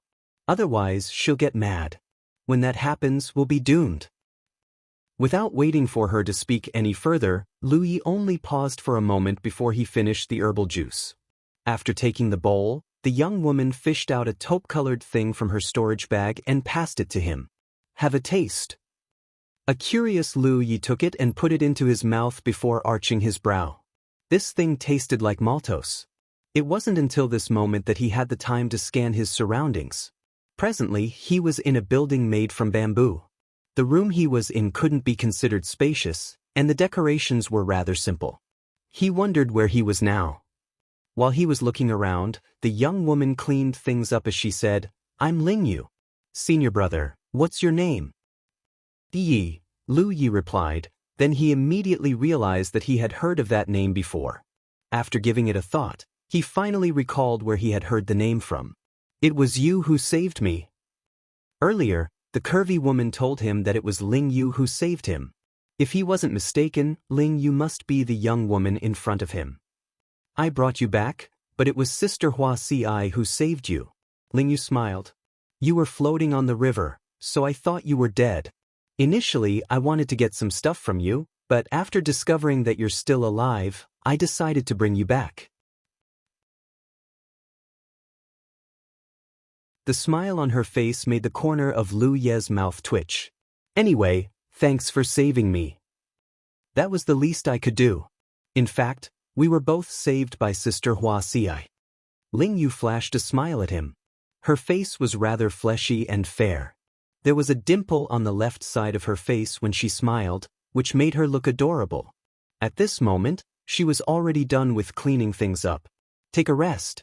Sister Huaxi has gone out, but she'll come back in the evening and check on you. If anything happens, just shout.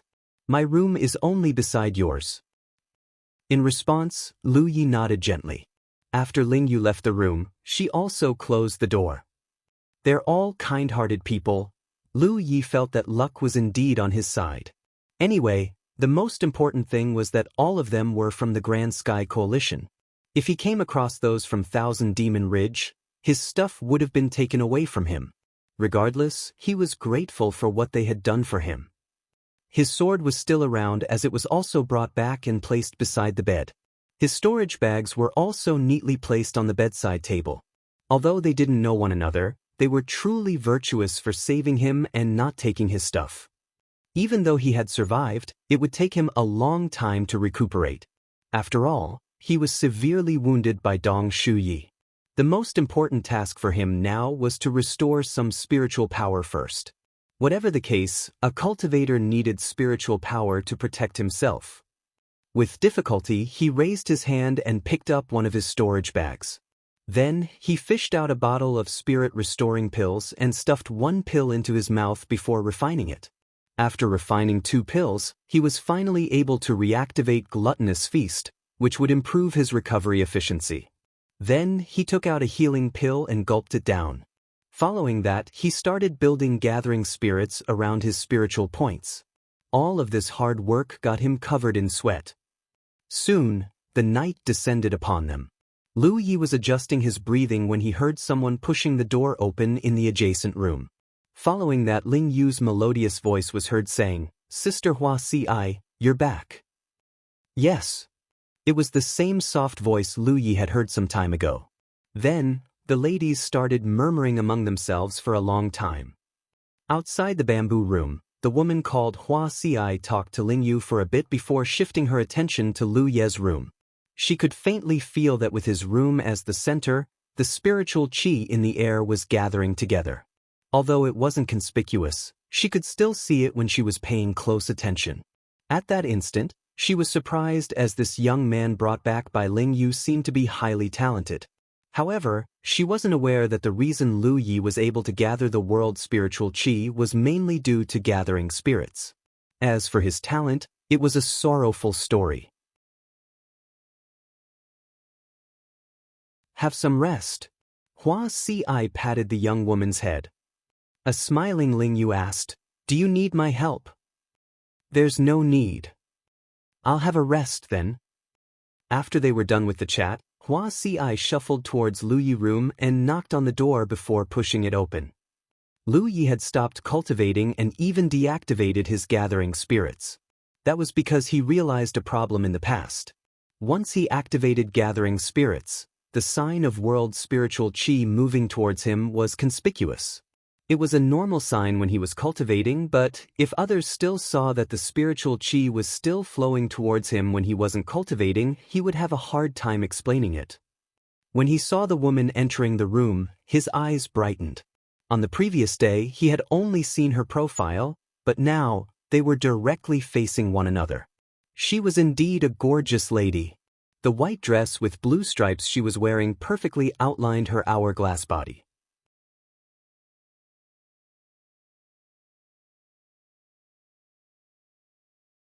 Chapter 95, Medicine Cultivator. How do you feel? Hua Ci walked up to Lu Yi and stopped in her tracks. A soothing scent wafted from her body. Lu Yi replied, "I feel much better now." "I'll have a look." Hua Ci sat her fleshy backside on the bed and lifted his sleeves to examine the wounds on his arms. Following that, she unbuttoned his collar to take a glance at his chest before nodding. "Not bad." Then, she fished out something from her storage bag and put it on the bedside table before saying, "Take off your top." Lu Ye's top was tattered and drenched in blood. Previously, he was too focused on healing his wounds, so he had forgotten to change into new clothes. Now, upon hearing what she had said, he obediently took off his top. As Hua Ci got ready with the thing she had just taken out, she said, "Your arms and chest are severely burned, so I can't dress them up yet. I'll apply some herbs on them for the next few days." "All right," Lu Yi replied. "Stretch out your hands," Hua Ci uttered. Lu Yi extended his hands, which revealed his arms that were covered in green herbal juice. It was supposed to have been applied to his arms on the previous day. At that time, he was still unconscious. Then, Hua Ci used something to clean his arms before applying the same kind of green herbal juice again. After she was done with his arms, she went on to apply the juice on his chest. There was a cut on his back, which wasn't handled in the same way. Lu Yi recalled that she had pasted a plaster on his back on the previous day, which made him feel itchy all day. When it was time to handle the wound on his back, she told him to turn around and said, "Bear with it." Before Lu Yi could reply to her, he heard a tearing sound coming from his back. She must have peeled off the plaster from the previous day. Instantly, he felt a sharp pain in his wound, which caused him to tremble and become drenched in cold sweat. This woman called Hua Ci was always soft in her tone, but she was ruthless whenever she made a move.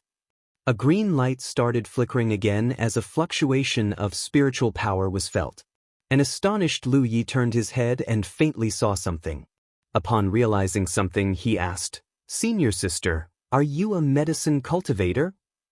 Previously, Pang Dehai from Righteous Sect had told him that cultivators were categorized into 6 major factions: body-tempering cultivators who focused on training their bodies, combat cultivators who focused on close-quarters combat, spell cultivators who studied all kinds of spells, medicine cultivators who healed the wounded, ghost cultivators who could communicate with the supernatural beings, and external cultivators who studied making pills, drawing talisman papers, setting up arrays, and forging artifacts.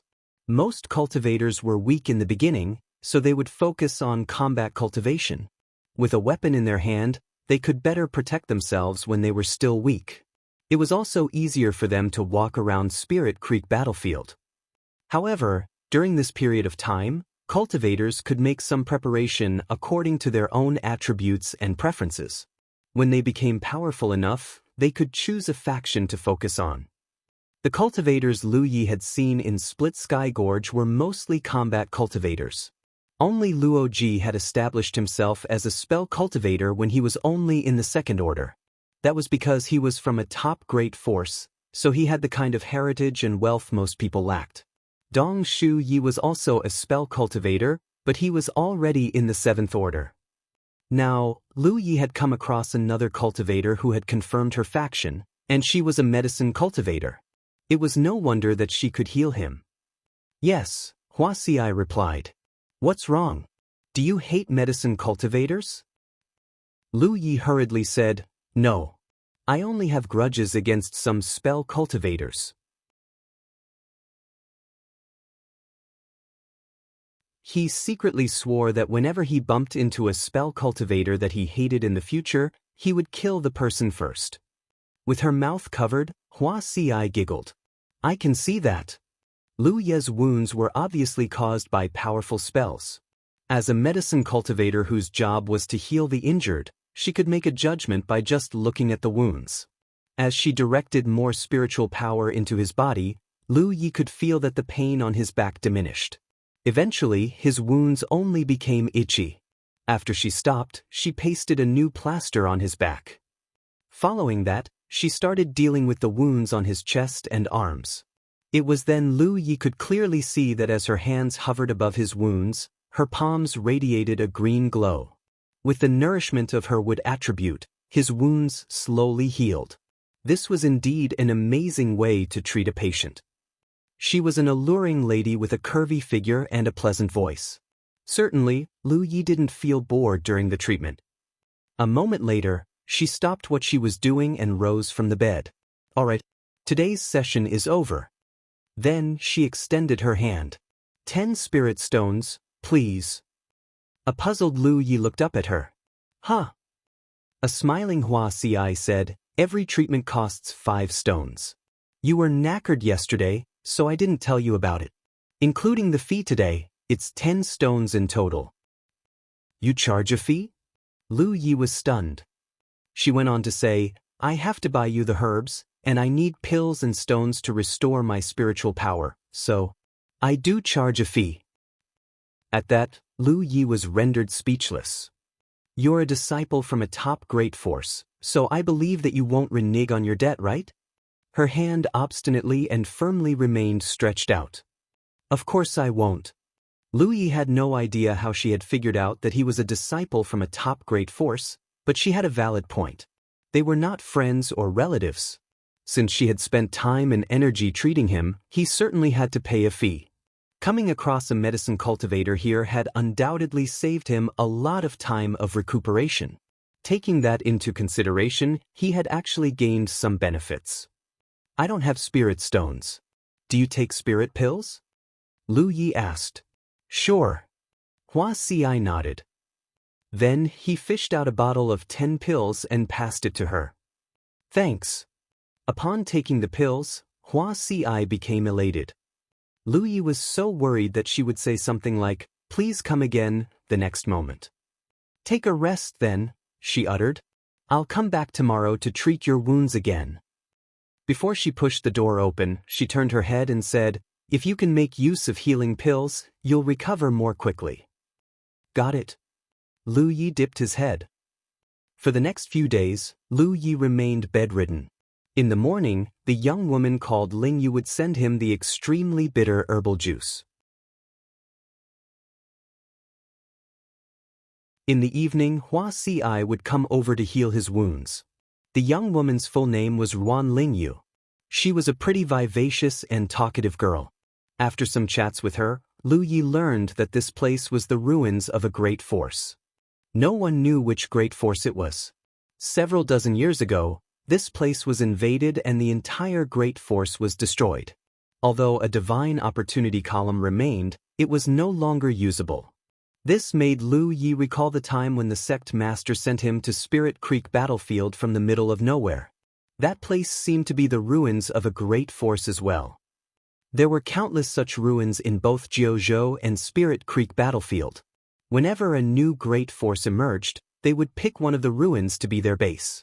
That was because there was most likely a divine opportunity column. However, many ruins remained deserted, which then became the gathering places for rogue cultivators. Although most of the buildings in these ruins were dilapidated, there were still many places that could fend off the rain.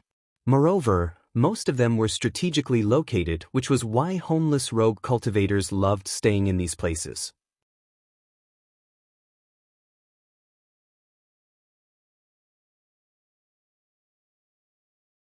Chapter 96, Rogue Wanderers Club. Rogue cultivators didn't have a base, nor did they have the protection of seniors like those in a great force. After they entered Spirit Creek battlefield, the road ahead of them was paved with danger. Therefore, many rogue cultivators would come together and form into small groups. Those new great forces in Jianghu were mostly developed from these small groups. With Wuxia, a medicine cultivator, as the core member, over 10 rogue cultivators had gathered in this place and formed a small group called Rogue Wanderers Club. Ruan Lingyu was an inexperienced girl, so after Lu Yi asked her some questions, he soon figured out the powers of the rogue cultivators in this place. Certainly, Wuxia was the most powerful among them as she was in the 5th order. Below her, there were 2 4th-order cultivators.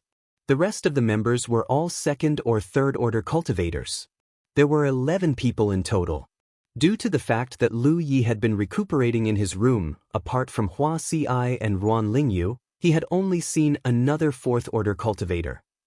There were countless such small groups in Spirit Creek battlefield, and they were certainly not comparable to those real great forces.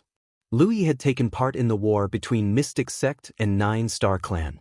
Although they were 8th rank and 9th rank great forces respectively, they could easily deploy over 1,000 people. Even if all of them in Rogue Wanderers Club joined the war, no one would have noticed them. After a few days, Lu Yi had finally restored all his spiritual power, and he had even started cultivating. He was a 3rd-order cultivator whose 30 spiritual points were all full. Normally, if he wanted to unlock one more point, he would need 15 spirit-restoring pills. However, with the help of gathering spirits, he needed fewer pills. When he left Split Sky Gorge, he had about 350 pills in his possession. Initially, he believed that they were more than enough for him to ascend to the 4th order, but now, it seemed that his pills were not sufficient. That was mainly because he had to pay Wuxia 5 pills every day as treatment fee. It would take him 1 month to fully recover. That was thanks to her meticulous care. If she wasn't around to heal his wounds, it would take him longer to recuperate. During this period of time, he had used the 10-point map to ascertain his location and realized that he was about 100 kilometers away from the waterfall. In other words, he had drifted such a long distance after he became unconscious. Previously, he and Amber were separated from him, so he intended to look for them soon. At that time, Amber was injured, but he didn't even have the time to check on the tiger. Fortunately, he was Dong Shu Ye's only target, so the tiger was ignored. As long as Amber wasn't dead, and with E to keep it company, it should be alright. Now, his plan was to recuperate and then look for Amber. Under the night sky, Lu Yi was bare-chested when he wielded a sword in front of the bamboo room.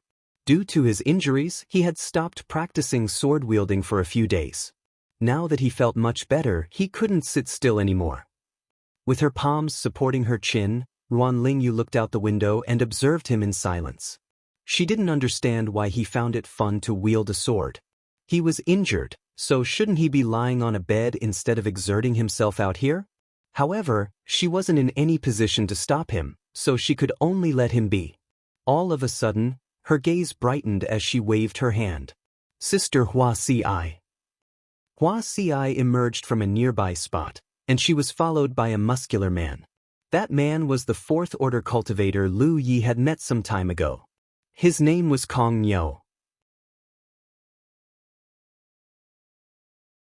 According to Ruan Lingyu, the reason Hua Ci always left the place early in the morning and came back late was that she had to go to the neighboring towns to treat the injured rogue cultivators to earn some cultivation resources. The battles between rogue cultivators were intense, so they would get injured most of the time. If their wounds were not severe, they could just take some healing pills. If their wounds were serious, they had to seek help from a medicine cultivator. Otherwise, they would be left with some hidden health concerns. However, they didn't have a great force to rely on, so their only option was to look for a medicine cultivator who was also a rogue cultivator. In that case, Hua Ci wouldn't have to worry about having no business. Perhaps that was the biggest upside of being a medicine cultivator. They didn't have to take part in any battle in order to earn enough cultivation resources. Under the night sky, Hua Ci shuffled towards a spot that was a short distance away from Lu Yi. Then, she turned around and told Kong Nyo to take a rest.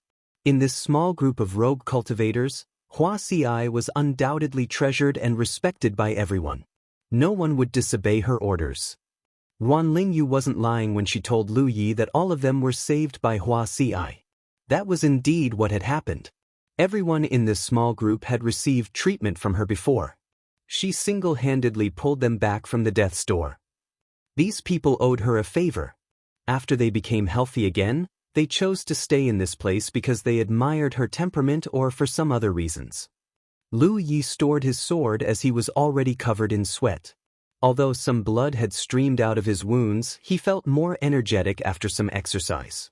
Furthermore, perhaps it was because he had escaped from death's door once. He felt that his sword-wielding technique had improved significantly. Nevertheless, he had to practice sword-wielding with someone else to be certain about it. TSK? I thought I could earn more pills. Why did he recover so quickly? Hua Ci was heard muttering under her breath. Lu Ye's eyelids twitched. What did you say? After a few days of contact, they had become familiar with one another, and he had finally realized this beautiful woman's true colors. She was practically a miser. Every single day, right after she was done with treating his wounds, she would immediately demand payment from him as though she was worried that he would renege on his debt. On the previous day, she had sold him an even more bitter herbal juice. After drinking it, he felt as though his face had turned green. Moreover, he was unable to suppress the bitterness he felt in his body.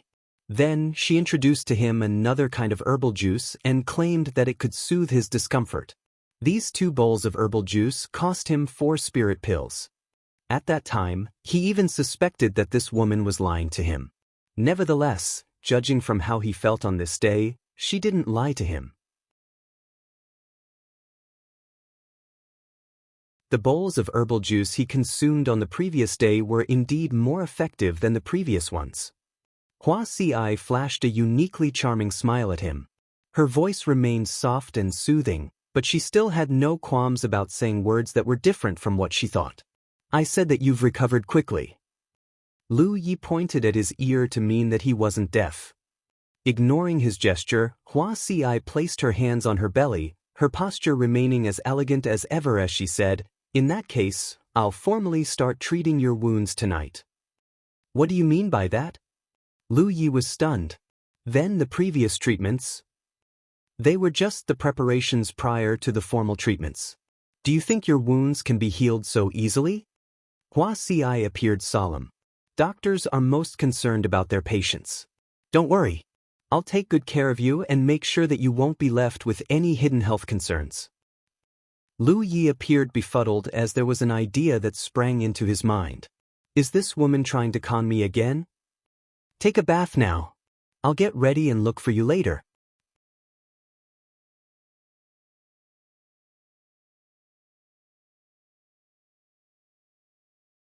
Chapter 97, Formal Treatment. In the room, Lu Yi was bare-chested and seated on his bed. Hua Si was seated across from him as her jade-like hand whisked across his chest. Your wounds have healed quicker than I expected. What's wrong? Are you going to walk down the path of body-tempering cultivation? A puzzled Lu Yi asked, What do you mean? Your vitality is richer than most cultivators in the same order, which is why your wounds have healed so quickly. Since you've cultivated vitality in the beginning of your cultivation journey, don't you intend to focus on body tempering? No. Lu Yi shook his head. He wasn't interested in becoming a body-tempering cultivator. If nothing unexpected happened, he would choose to become a combat cultivator as it felt good to wield a sword to hack at other people. As for what Hua Si had said, he reckoned that the reason his vitality was abundant was that he ate a lot every day. Since he started cultivating, his appetite had become astonishing. He began eating even more after he mastered Gluttonous feast. With so much food getting into his stomach every day, his vitality was expected to be plentiful. Nevertheless, he had always refined vitality into qi, so there wasn't any change in his body weight. If he had only gained vitality, he would have become a burly man by now. That's great. There's nothing good about being a meaty barbarian. Just like what other cultivators say, those people enjoy the best resources, but they'll also get punched the hardest. Hua Si started giggling. Moreover, you're too thin to become a body-tempering cultivator. Meaty barbarians? It's what they call body-tempering cultivators. That's interesting. Lu Yi put on a hearty smile. What do others call medicine cultivators, then? After giving it a thought, Hua Si replied, They normally call us fathers or mothers. Lu Yi frowned. Why is that? That's because it's said that a doctor is like a patient's parent. Hua Si was convulsing with laughter. Lu Ye's expression darkened as the image of a mild-tempered and knowledgeable woman he imagined her to be had fallen apart. It was then he realized that this woman's appearance was different from her nature. One would only discover her true colors after getting into close contact with her. You've been stroking my chest for a long time. Are you sure you're treating my wounds? Lu Yi couldn't help asking. Even though it felt nice to be touched, this couldn't go on forever. After all, he was a young and energetic man. No. Hua Si retracted her hand. I'd forgotten about it as I was talking to you. Presently, she was seated across from him as she stared at him with a solemn expression. We'll start now. You might feel some discomfort later. Bear with it and don't make any strange noises. The walls around here are not soundproof, so others might get us wrong. Lu Yi wasn't sure how to reply to her, nor did he have the time to do so. That was because right after Hua Si finished her words, she pointed her fingers at his chest as spiritual power undulated around the tips of her fingers. In an instant, Lu Yi grunted. The spot that was pointed at not only hurt, but there was also an indescribable feeling that almost caused him to yelp. Hua Si tried to suppress her laughter and repeatedly pointed at his chest. Lu Ye's face started twitching as he couldn't help but keep grunting. Cultivators fight against one another all the time, and they might get injured. Although there are many forms of treatments, they might be left with some hidden health concerns. Normally, these injuries are not conspicuous, but they're hidden deep in the organs. They're not fatal, but if they're accumulated over time, they might affect a cultivator's physique and spiritual points, which will hinder his cultivation in the future. Flesh wounds caused by weapons are easy to deal with. However, the injuries caused by spells can't be cleared with pills. You're hurt by a fire spell, so some fire poison has been left in your body. Once the fire poison penetrates your spiritual points, it'll be hard for you to unlock new ones. If possible, I suggest that you look for a medicine cultivator to help look after your health from time to time to make sure that there are no hidden health concerns with you. At this moment, Lu Yi was clenching his teeth as he was unable to respond to her regardless of what she said. He was worried that when he parted his lips, he might really make some strange noises. There was a reason for him to suspect that this woman was doing this intentionally. Otherwise, she could have told him about it after the treatment instead of doing it now. A moment later, Wuxia started patting him instead as her slender hands gently stroked the man's chest. Following her pats, her pure would attribute spiritual power continuously streamed into his chest. After getting through the most tortuous moment, he could finally be at ease. 1 hour later, Wuxia retracted her hands. Lu Yi looked down and realized that his chest was covered in blood. These were all burns on his chest, so it was hard to heal them. After she patted his chest, his scabs broke apart, and blood started streaming out of his wounds, which made his injuries look worse. Nevertheless, Lu Yi knew that it wasn't the case. His wounds might appear to be worse, but some other stuff had also flown out of his wounds together with blood. It was supposed to be the fire poison she had just mentioned. After taking a deep breath, he realized that he could breathe more easily, and his entire body felt energized. Then, Wuxia came over and applied the same kind of green herbal juice on his chest before she activated her spiritual power to help him heal his wounds. Following that, she dressed up his chest. Next, she handled his arms in the same way. Lastly, she had to deal with the cut on his back. After she was done with all that, she was already drenched in sweat. After wiping the sweat off her forehead, she stood by the bed and stared bitterly at him. What a shame. I guess you'll recover in 10 days. Hey, Lu Yi looked up at her. With her mouth covered, she chuckled. Oh no, why did I blurt out my thoughts? She paused for a moment. Anyway, you don't have to worry. You're my most important client now, so I'll treat you properly. Then she extended her hand. 10 spirit pills, please. Without protesting, Lu Yi passed her 10 pills. Although the fee was 2 times more expensive than what he usually paid, it was worth it. He could clearly feel that her methods were indeed useful for healing his wounds. According to his own initial estimation, he would need a month to recuperate. But now, it would take him only over 10 days. Moreover, she had indeed put in lots of effort on this day.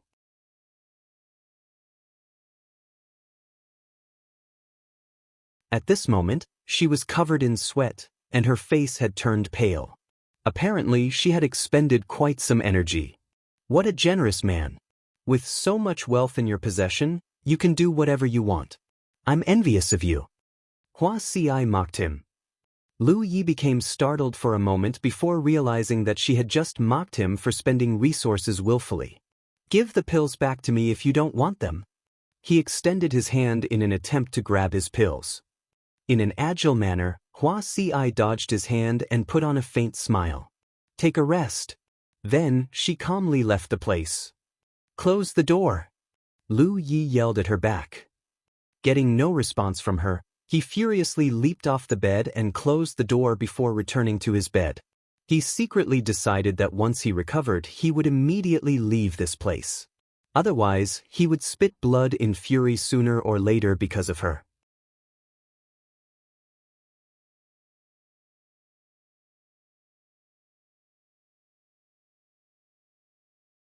Chapter 98, Tassel City. Life had been peaceful for Lu Yi as he focused on healing his wounds and cultivating.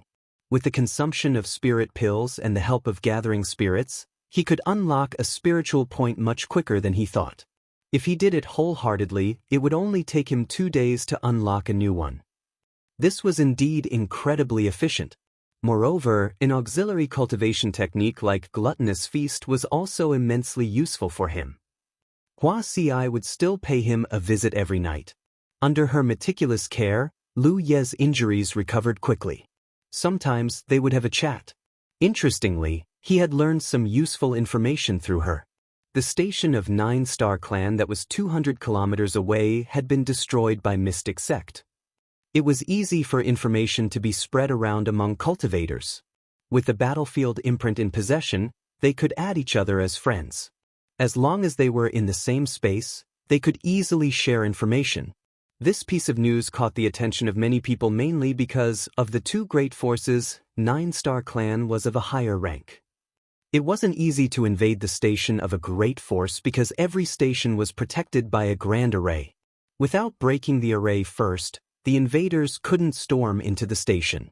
Even if the array was broken, they might not even succeed because the cultivators in the station were not ornaments. The invasion of a station rarely happened in the outer circle as all great forces were of a low rank, and their cultivators were relatively weak. Telling these weak cultivators to shatter a grand array was unreasonable.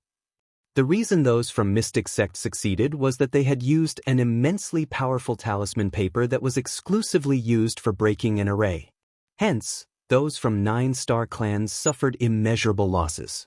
Many of their disciples were killed, and all the treasures in the station were taken away. After those from Mystic Sect left, they even burned the station down. Upon learning the news, Lu Yi wasn't surprised. Since those from Mystic Sect had the guts to make a move, they must have the confidence to achieve their goal. At that, he was gleeful. His injuries were all caused by Dong Shuyi. Now that the station of 9-star clan was destroyed, he could also get the fury off his chest. It was a shame that he couldn't take part in it. However, judging from what Wuxia had said, invading a station was different from what he imagined. He thought that after those from Mystic Sect occupied the station, it would become their territory, but it wasn't the case. They had only killed the disciples of 9-star clan and snatched their resources. Then they burned the place down and left. It was just like how those from Grand Sky Coalition had done it after occupying Evil Moon Valley. After invading the valley, they didn't stay there for a long time as they left the place quickly. That was because the valley was considered a territory of Thousand Demon Ridge. If they stayed there for too long, they would be besieged by those from Thousand Demon Ridge. It was the same case on this battlefield. 9-star clan must have other allies. If those from Mystic Sect remained in the station, they would be attacked by other great forces. That was the reason they hurriedly fled the place after grabbing all the treasures. Wuxia said that those from Mystic Sect had gained some considerable benefits for invading 9-star clan station. Besides the resources, there were also more important benefits. She explained that when the next evaluation of great forces took place, Mystic Sect would certainly ascend to the 8th rank. On the other hand, 9-star clan would drop to the 9th rank. It was unlikely that Mystic Sect could reach a higher rank by just snatching some resources. It wasn't appropriate for Lu Yi to ask about it, so he could only listen to her. She seemed to believe that he was a disciple from a top great force. It wasn't certain how this misunderstanding came about. Perhaps it was because he had been generous with his pills. Nevertheless, if he was really a disciple from a top great force, it was impossible that he wasn't even aware of such common knowledge. Tassel City was one of the neighboring cities, which was just like the ones Lu Yi had visited. There wasn't a uniform architectural style as the buildings were a mixture of different styles from Jianghu. The biggest building in this town was the branch of the Divine Trade Association. Lu Yi was a regular customer of this association. After tagging along Wuxia and the others to this town, he headed straight to this place. That was because he didn't have many pills left. After half a month of recuperation, he had given over 100 pills to Wuxia, which allowed this unconscientious woman to become wealthy. Additionally, he needed the pills to cultivate.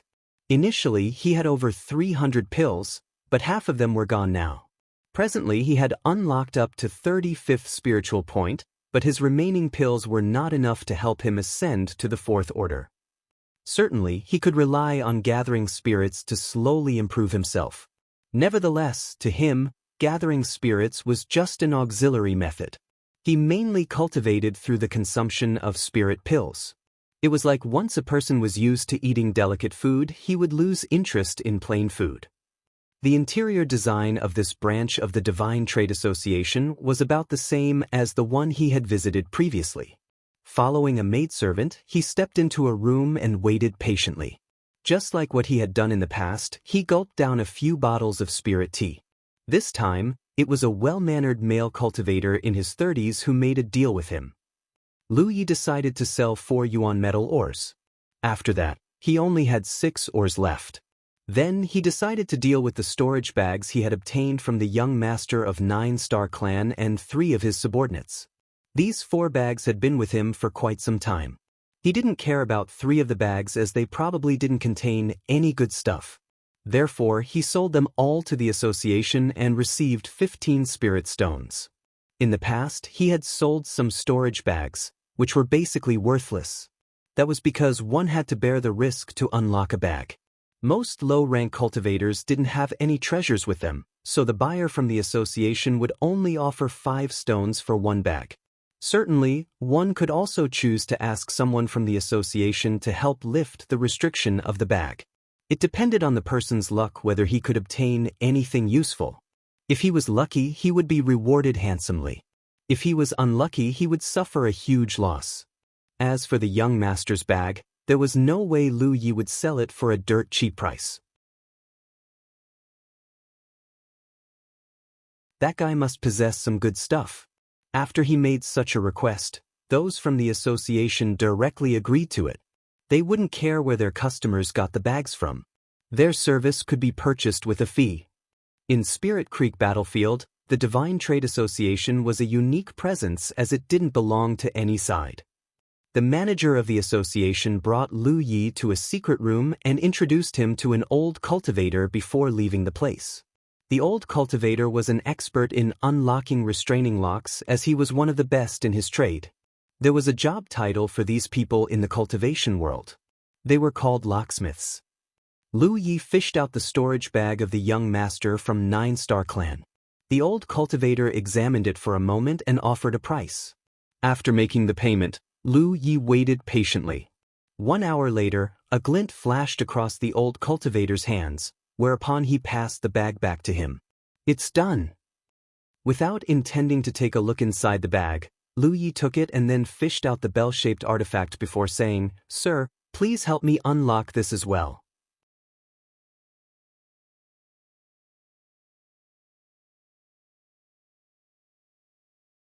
Chapter 99. A doctor is like a patient's parent.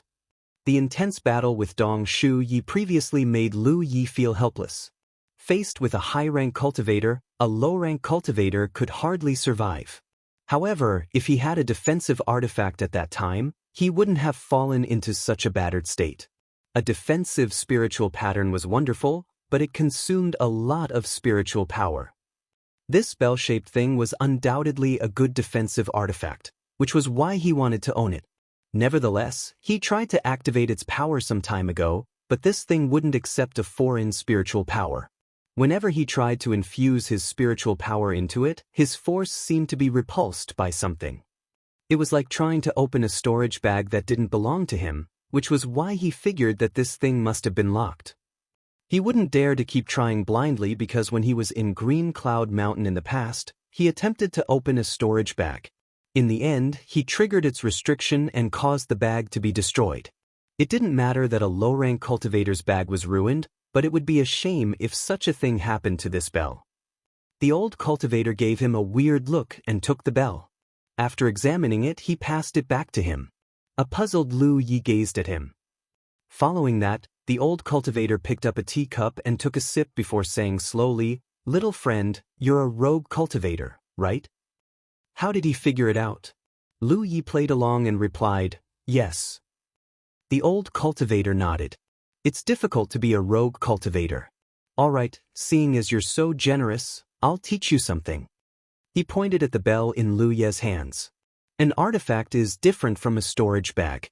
Every layer of restriction in an artifact is immensely important because it'll affect the artifact's quality. Hence, there normally isn't any restriction that will cause the artifact to self-destruct as it will lower its power, especially if it's a low-grade artifact. Although this artifact isn't a middle-grade one, it's already at the top of low-grade. The restrictions inside the artifact are only defensive. Do you understand what I mean? Upon pondering over what the elderly man said, Lu Yi finally figured out something. "Sir, you mean there isn't a restraining lock in it?" The old cultivator chuckled. "A restraining lock is just a name. A restriction itself is an invisible lock. However, if some restrictions are not resolved in an ingenious manner, there might be some terrible consequences like shattering or self-detonating. However, most restrictions don't share this characteristic, like the ones in this spell. You just have to use your spiritual power to penetrate those restrictions and soften them before you can use the artifact with ease. The reason you're unable to use it now is that the artifact is left with the traces of its previous owner. Hearing that, Lu Yi was stunned as he had gotten it wrong from the beginning. After getting the spell, he only gave it a try and quit because he was worried that he would make the same mistake. Now, it seemed that he had actually given up too early. The artifact originally belonged to the young master of 9-Star Clan and was nurtured using his spiritual power. Therefore, the restrictions inside it were left with his traces, which was why Lu Yi was unable to use it. However, if he could erase those traces and nurture them with his own spiritual power, he'd be able to own this artifact. If the restriction inside an artifact was like a lock, the cultivator's spiritual power was like a key. The young master of 9-Star Clan was dead, so the key was lost. Hence, Lu Yi had to make a new key for the artifact using his own spiritual power. That realization finally dawned upon him. "Thanks, sir." Lu Yi rose from the chair and saluted him. The old cultivator waved his hand and picked up his teacup again. After leaving Divine Trade Association, he took a peek inside the storage bag and found over 30 spirit-restoring pills, over 20 spirit stones, some bottles of pills he couldn't recognize, and some other miscellaneous items like women's clothes. These clothes were on the skimpy side. The tailors must have been economical with the fabrics. Lu Yi sighed and thought that the young master was such a playboy. There were not many things inside the bag, but he hadn't suffered a loss at the very least. Now, he only had 350 restoring pills. Unfortunately, he was left with the last 6 yuan metal ores, which made him feel dejected. Initially, he thought that these ores were enough to help him ascend to the 9th order, but now it seemed that he was wrong. After walking along the chaotic streets, he arrived at one corner of the city. In an instant, a shriek was heard coming from a short distance. Upon a glance, Lu Yi realized that a simple tent had been set up over there. There were several beds inside the tent. On one of the beds, the muscular Kong Nyo was pinning down a male cultivator who was trying his hardest to struggle out of his grip. A scarf had been wrapped around Hua Xi's head.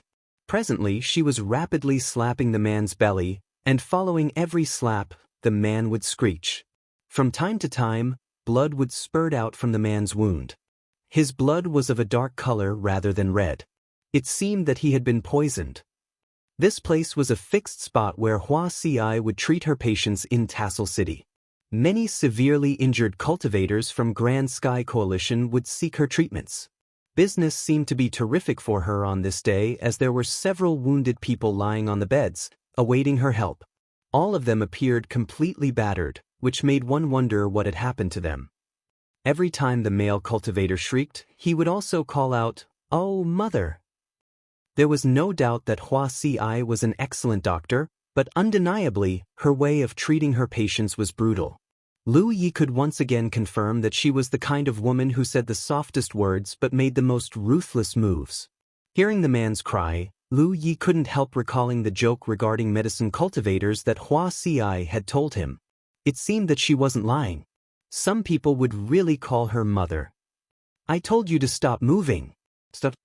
Kong Nyo forcefully pinned the man down on the bed to make sure he couldn't escape. Tears and snot streamed down on the man's face as he exclaimed, "Kill me! Kill me!" His wail horrified the onlookers. Anyone who had no idea what was going on would have thought that he was being tortured inhumanely upon hearing that. A moment later, Hua Xi retracted her hands and caught a glimpse of Lu Yi, who was watching a good show on the side. Then she directly said, "Hey, come over and help." Lu Yi pointed at himself. "That's you." Hua Xi picked up a piece of cotton cloth and cleaned the blood on her hands. A helpless Lu Yi walked over, then she picked up a bowl of green herbal juice and pointed at the man. "Feed him." After Lu Yi took the bowl, terrible memories from the past sprang into his mind. With his lips curving into a smile, he shuffled towards the man who was to be fed with this bowl of herbal juice. Presently, Kong Yo was still pressing the man against the bed. When the man saw Lu Yi approaching him, he had a premonition all of a sudden, so he struggled even harder. "Release me! Release me!" Lu Yi walked over and stood in front of the man before flashing a benevolent smile at him. "Hey man, it's time to take your medicine." "I don't want it." The man felt terribly alarmed as he shook his head violently. Lu Yi gave Kong Yo a hint with his gaze, upon which the latter clenched the man's chin. Following that, Lu Yi directly poured the juice into his mouth. Gulp. You're tuning in to the Han Li's Immortal Journey YouTube channel. Don't forget to subscribe and join us on this journey to catch the most captivating stories.